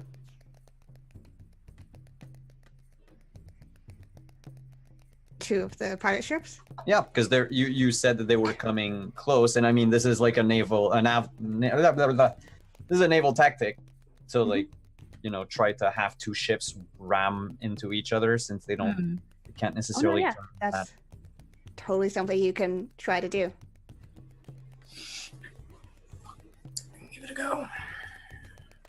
I mean, that would take care of two of them at once. Then we can jump another.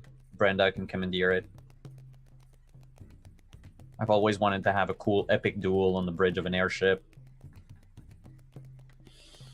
That's okay. That's kind of glorifying it a little bit, but okay.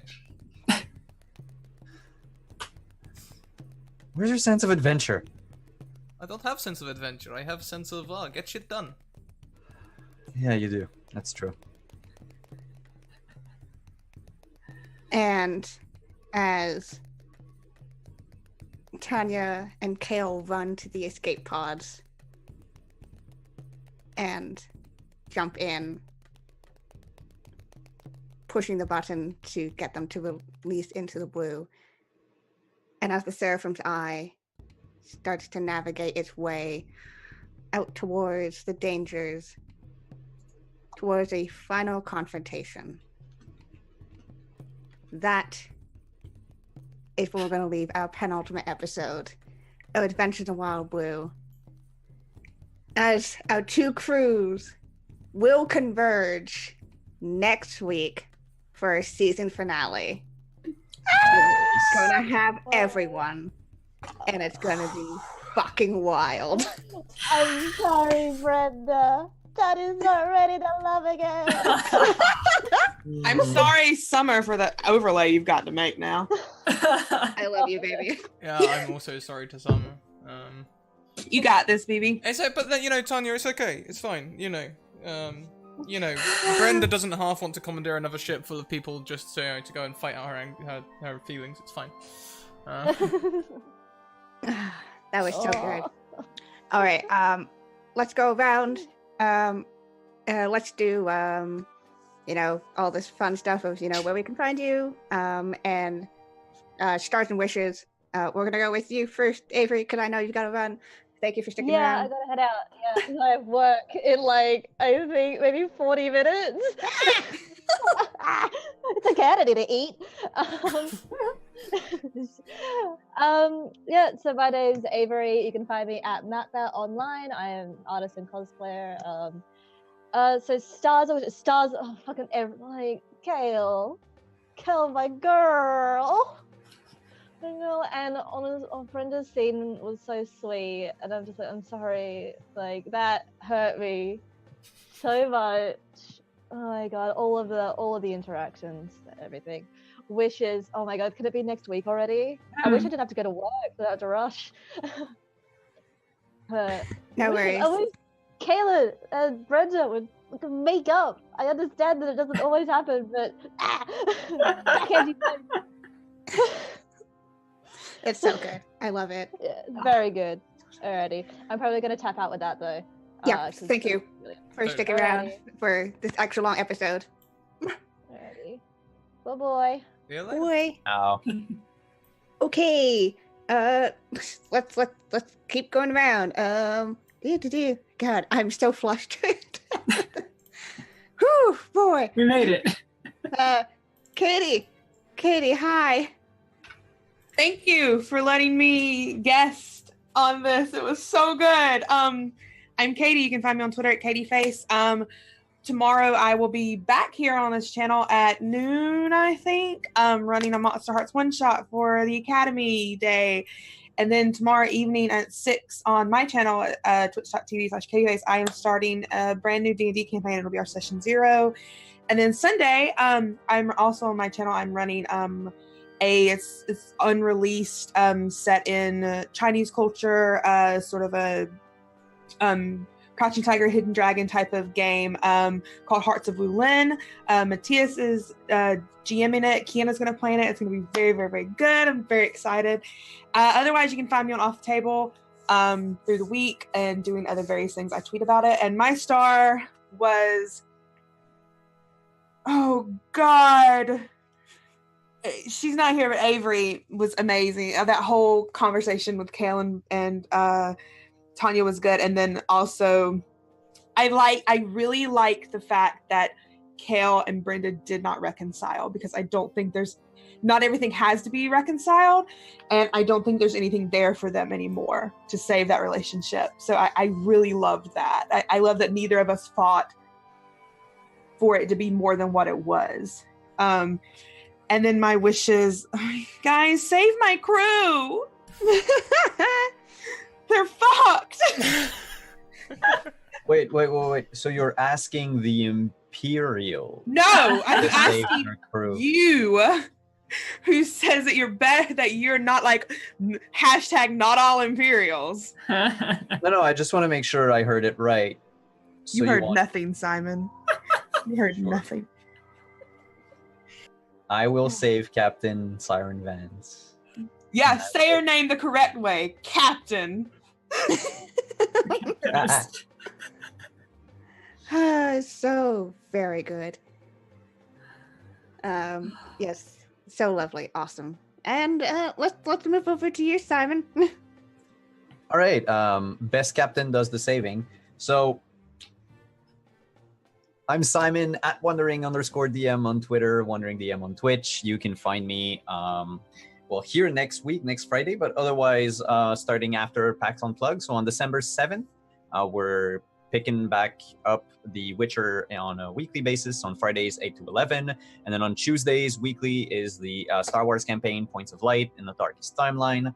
By the way, speaking of PAX Unplugged, if any one of you are interested, the Sunday at 10, from 10 to 2, the folks at Talsorian Games, the people that made the Witcher RPG, are holding an impromptu Witcher game.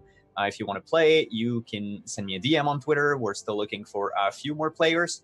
That'd be awesome. And it'll also be my first time actually playing the game and not DMing. Yay.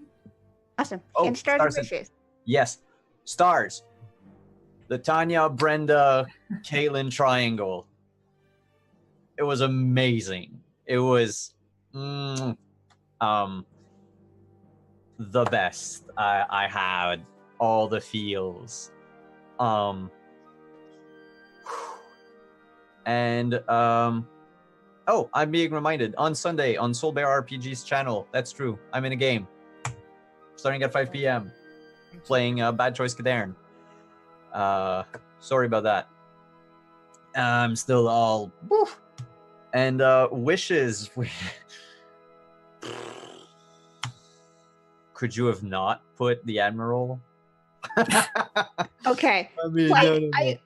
Funny thing is, I was thinking about Admiral Night Song, and my brain decided, no, you're going to say Admiral Snow. Makes sense. No. I mean, like, all the knives. I was like, oh, okay. I said the wrong person, but it works out super well. It does. Yep.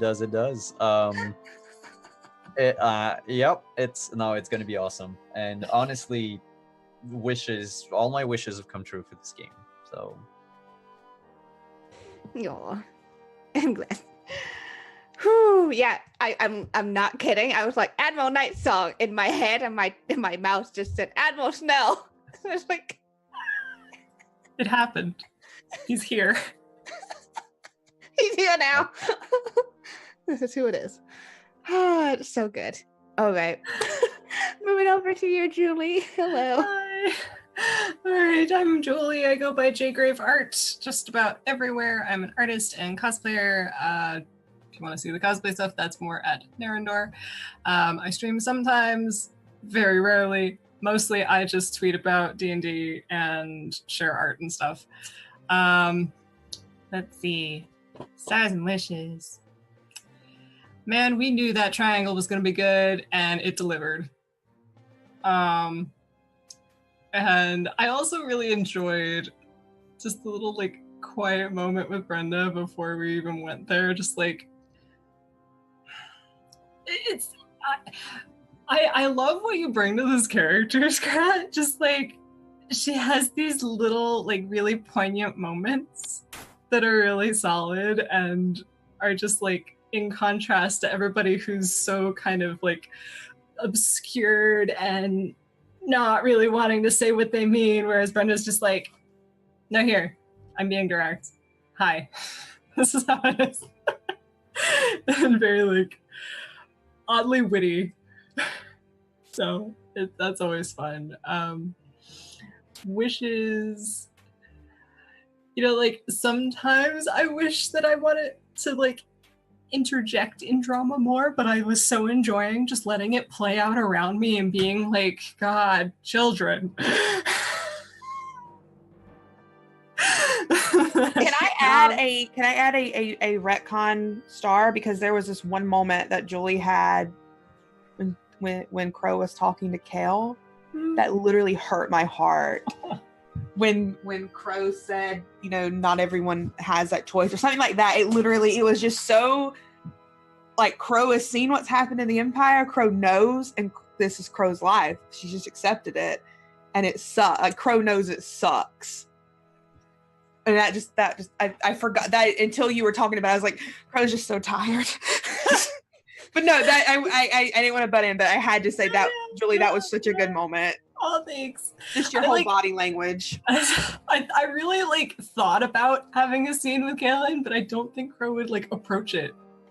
She was just like, we're not gonna agree, and I'm not really gonna argue the morals of this because I hate it too. So, yeah. Well, that's it for me. I think I'm so excited for next week. Holy shit. I'm so excited to pull some cool stuff. It hasn't gotten that dire yet. However, yeah, fingers for danger. Awesome. Well, before I hand it over to Scott, I guess it's me. Hi, I'm Kenna, also known as Kenna S over on Twitter. Best way to figure out what I'm doing, because I'm all over the internet playing role-playing games almost every day of the week. I'm going to plug tomorrow, though, because I am not on just one, but two charity games of an Unmade Gaming. I'm basically doing 14 hours of RPGs tomorrow on stream, just because it's my life now. So definitely go check that out, because we raise money for Extra Life, and it's super awesome stuff, super fun. And yeah, stars and wishes. Stars were definitely, obviously the triangle. It's why I wanted to bring them together, because I really wanted to pull that out. And from within that triangle, there were just so many really good moments. You know, not just like the weird love triangle of heartbreak situation here, but also the moments of like, you know, delving into the morality of the Empire and the complexity of it, because that's something that I really wanted to create when I was making this game.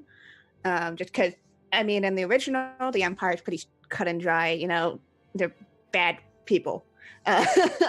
They're people who are the decadent society, and I'm like, I think there's more to it. I think there's more interesting things we could go about it, and I think we've really done an awesome way of kind of highlighting both the good and the bad and everything in between. So that was super awesome to be able to really explore today. And that moment when that fucking first accent change, I couldn't. I died. I was like, oh. I've been holding on to that for so long. I know, because it was so good. Because I knew ahead of time that, you know, Brenda had her original accent, but just the way you switched was just like, what? Wishes for next week. We're gonna try to wrap the Uriah Flint storyline somewhat neatly. That's my wish. Might as well just, don't count on that wish. I don't know how it's going to work out. But I hope that in preparation for what comes afterwards, I hope that we can kind of mostly wrap it up in a somewhat neat package. At least dealing with Uriah Flint. So, the other drama, you're not going to get that resolved in in an episode. But and for audience, thank you so much for being here and for being here for this extra long episode. I just kind of felt right to go this long with all the amazing RP and setting up for next week. Yeah, I also will say we are planning a holiday special episode with the full cast where we're going to be doing, basically epilogue, show RP, basically just refreshment scenes, the episode. Because I want to give some time for everyone to kind of just RP with people they haven't before, and just have that time to kind of decompress and again fill in a little bit of those holes and those tie everything up a little bit better. And the Outsiders will be going on for season 2. We'll be hoping to bring the Imperials back in some capacity, whether that's in season 3 or definitely as guests over on the Outsiders. But yeah, so we'll be having more adventures in the blue, and I'm very excited for that. So thank you everyone for your support. I'll be figuring out stuff with all the donations because I know we haven't used a lot of them, but they will come into play somehow next week. We'll see. But yes, thank you everyone, and I hand it back over to you, Scrat. Oh boy, what an episode! Oh boy, people dream of this stuff. My star 100% goes to Katie. I know that Katie had, she was telling us beforehand that she had some, like, IRL anxiety about this and everything, and we did not pull any punches, and not only did you take it, you turned it into some amazing RP scenes, and, yeah. Woo! Oh boy, we all know it's gonna be big, but you rode it like a champ. It was amazing. Wishes. My wish is to fuck up a starship next week. That is both my wish and Brenda's wish. Brenda's wish is possibly to watch the world burn right now. Not, she thinks, that's not a genuine wish. That's just like her in the moment wishing. I love this character. I love playing with these wonderful people. I love Ship Mom. I love Baby Captain. and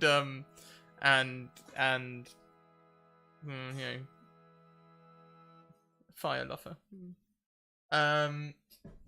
Kiana, you're crazy to do this with all these players. You're also amazing. I can't wait till next week. I can't wait till the holiday special, and this was special. Guys, check out our stuff.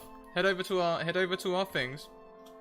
Head over to our things, Discord, Twitter, YouTube. You can catch all the other episodes of this on YouTube. You can also go and check out our Patreon, go and check out our merch, and check out our sponsors, Bird in the Storm Publishing and Mage Hand Press. Now, what's next in store for the Scraticus Academy? See you Monday? No! This weekend, we're running the Academy. So, we are going to be back in 7 hours with the first show of the Academy Day, which will be Call of Cthulhu, run by D&D and Paige. So tune in for that. It's going to be great. At noon, Katie is back for some Monster Hearts, and I'll be in that one. I've decided I was going to play a vampire. I was going to play a Transylvanian exchange student so I could do another awful accent to upset Katie. But I've decided instead to go for a mortal after we were all talking about how disgusting mortals were the other day, and I'm going to be so bad. And I told Eric Vulgaris he could play a ghoul, so we're all fucked. And I've chosen that ghoul as my true love. You have? It's gonna be great. What a good game. It's gonna... Primo. Then at 5 PM we have a Kelly Lane, who's in our Call of Cthulhu, Curse of Strahd game on Tuesdays. She's gonna be DMing online for the first time. So worth checking that out as well. It's going to be a great game. That's another game of D&D 5e. And then at 10 p.m, we'll be running Wraith the Oblivion, where Travis Bowles is going to be DMing online for the first time. Long-time DM, first time online. It's going to be great. Wraith the Oblivion, basically I think the premise is they're all dead and they have to figure out why or something. It's going to be great. I've not played it, but I'll definitely be there. It's going to be absolutely great. So yes, that's right. I'm going to go and grab 4 hours sleep and then give you 12 hours of content over 18 hours tomorrow. It's going to be great.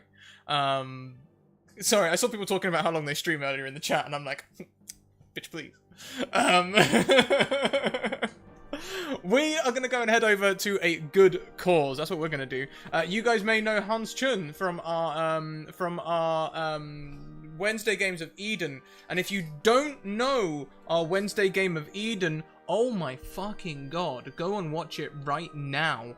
Alice was not fucking around this week. About 10 minutes in, she was like, here goes the first bomb. Oh, you think that's just going to be one bomb to last you the whole episode? Get ready, I bought a fucking minigun. And she was just slaying people all fucking game. Like, we were decompressing for 2.5 hours after that game. We spent as long decompressing as we did playing. Go and check it out.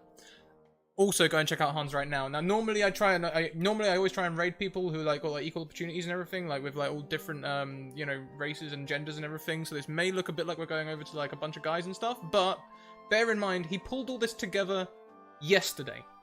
So we're gonna forgive him that. It's all for raising money to help out with the California fires. And awesome stuff. It's gonna be amazing. So head on over. It's gonna be great. It's gonna be absolutely great. Apart from the Academy, we are live Monday to Thursday, 1 p.m, 6 p.m, and 10 p.m. EST. On Fridays, we are live at 1 p.m. over on the Greyhawk channel. And, well, this was the penultimate episode. Next week is going to be done, so there won't be any more Lady Blackbird on this channel unless we bring the holiday special here. We haven't talked about that. We'll talk about that offline. Guys, keep on evoking emotions. Send me a DM. You too can do awesome roleplay like that, like this. See you soon. Bye!